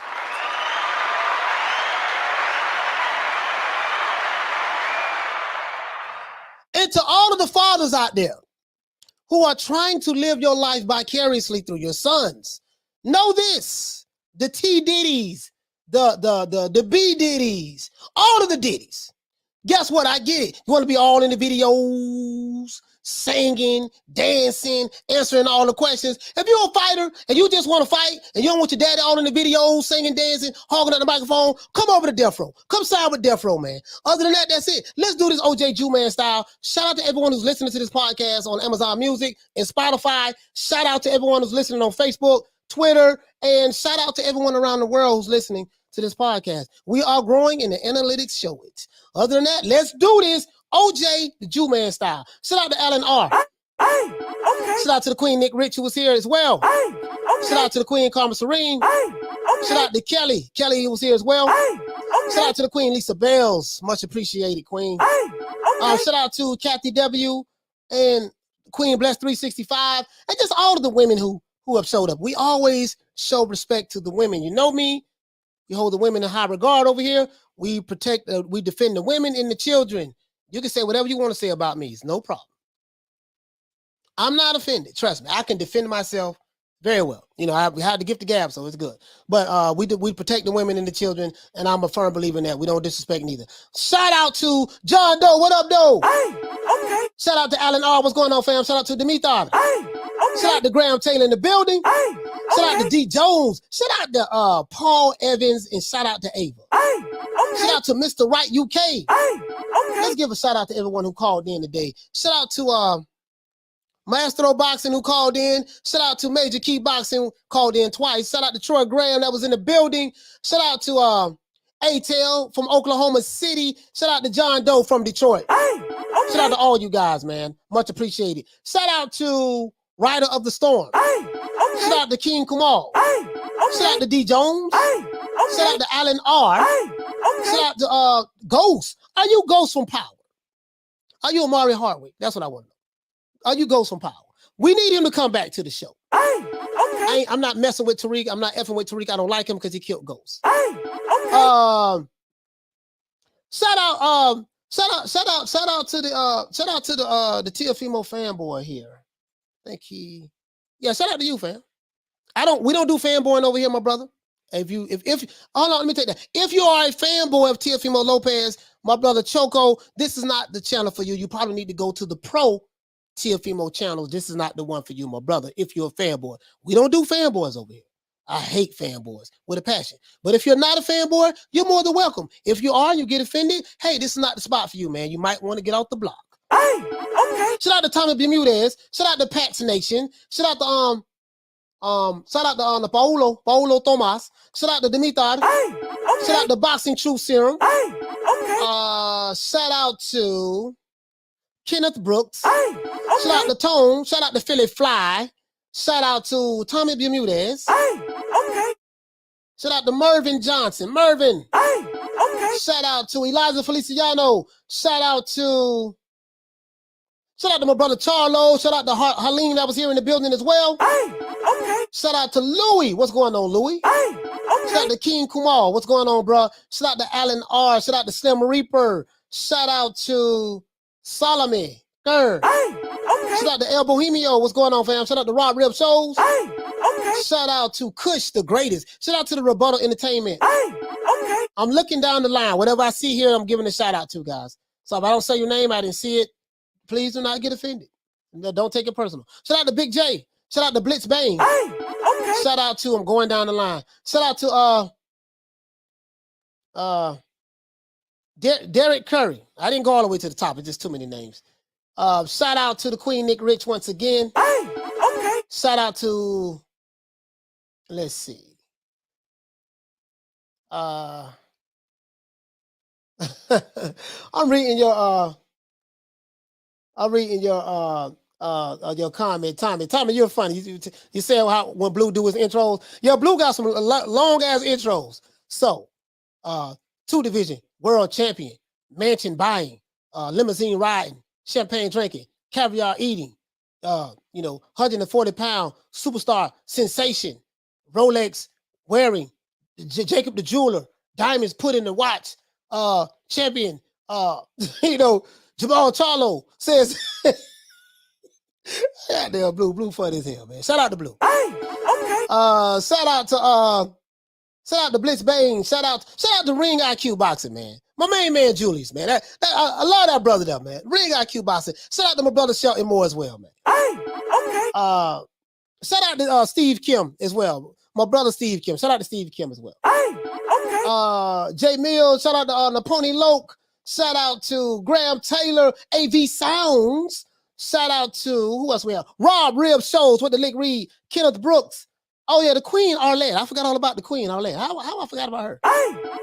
Shout out to Louis Quintero. What's going on, fam? Shout out to Kenneth. Shout out to King Kumal. Shout out to Big J in the building.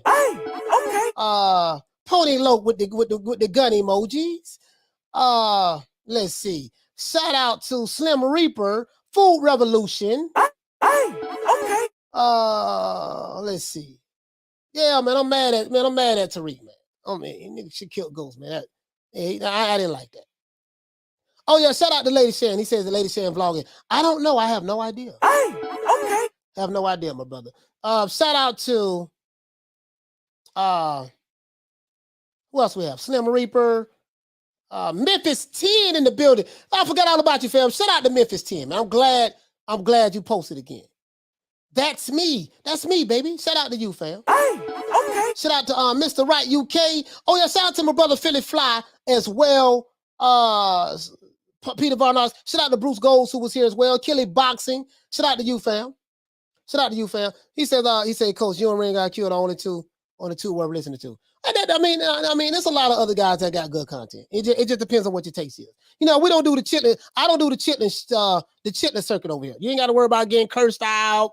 We ain't gonna be talking about pulling up. We ain't gonna talk about I got shooters, homie. I had dudes told me they got shooters. They gonna pull up this and that. And the same dudes who do all that shit, there's nothing on the record that they have harmed anybody. No one got hurt. Won't see no videos of them swinging on nobody. None of that. They're just gonna talk, curse you out, do that, and that's about as far as it's gonna go. Shout out to That's Me, Mervin. I think I got everybody. Shout out to the Queen Amina Williams. She says, you're the best, coach. Shout out to Soccer Milks. Shout out to Soccer Milks, man. If I forgot, shout out to Major Key Boxing who called in as well. If I forgot anyone, please forgive me. There literally are a million names here. Shout out to Punch Drunk came in as well. Shout out to him as well. Okay.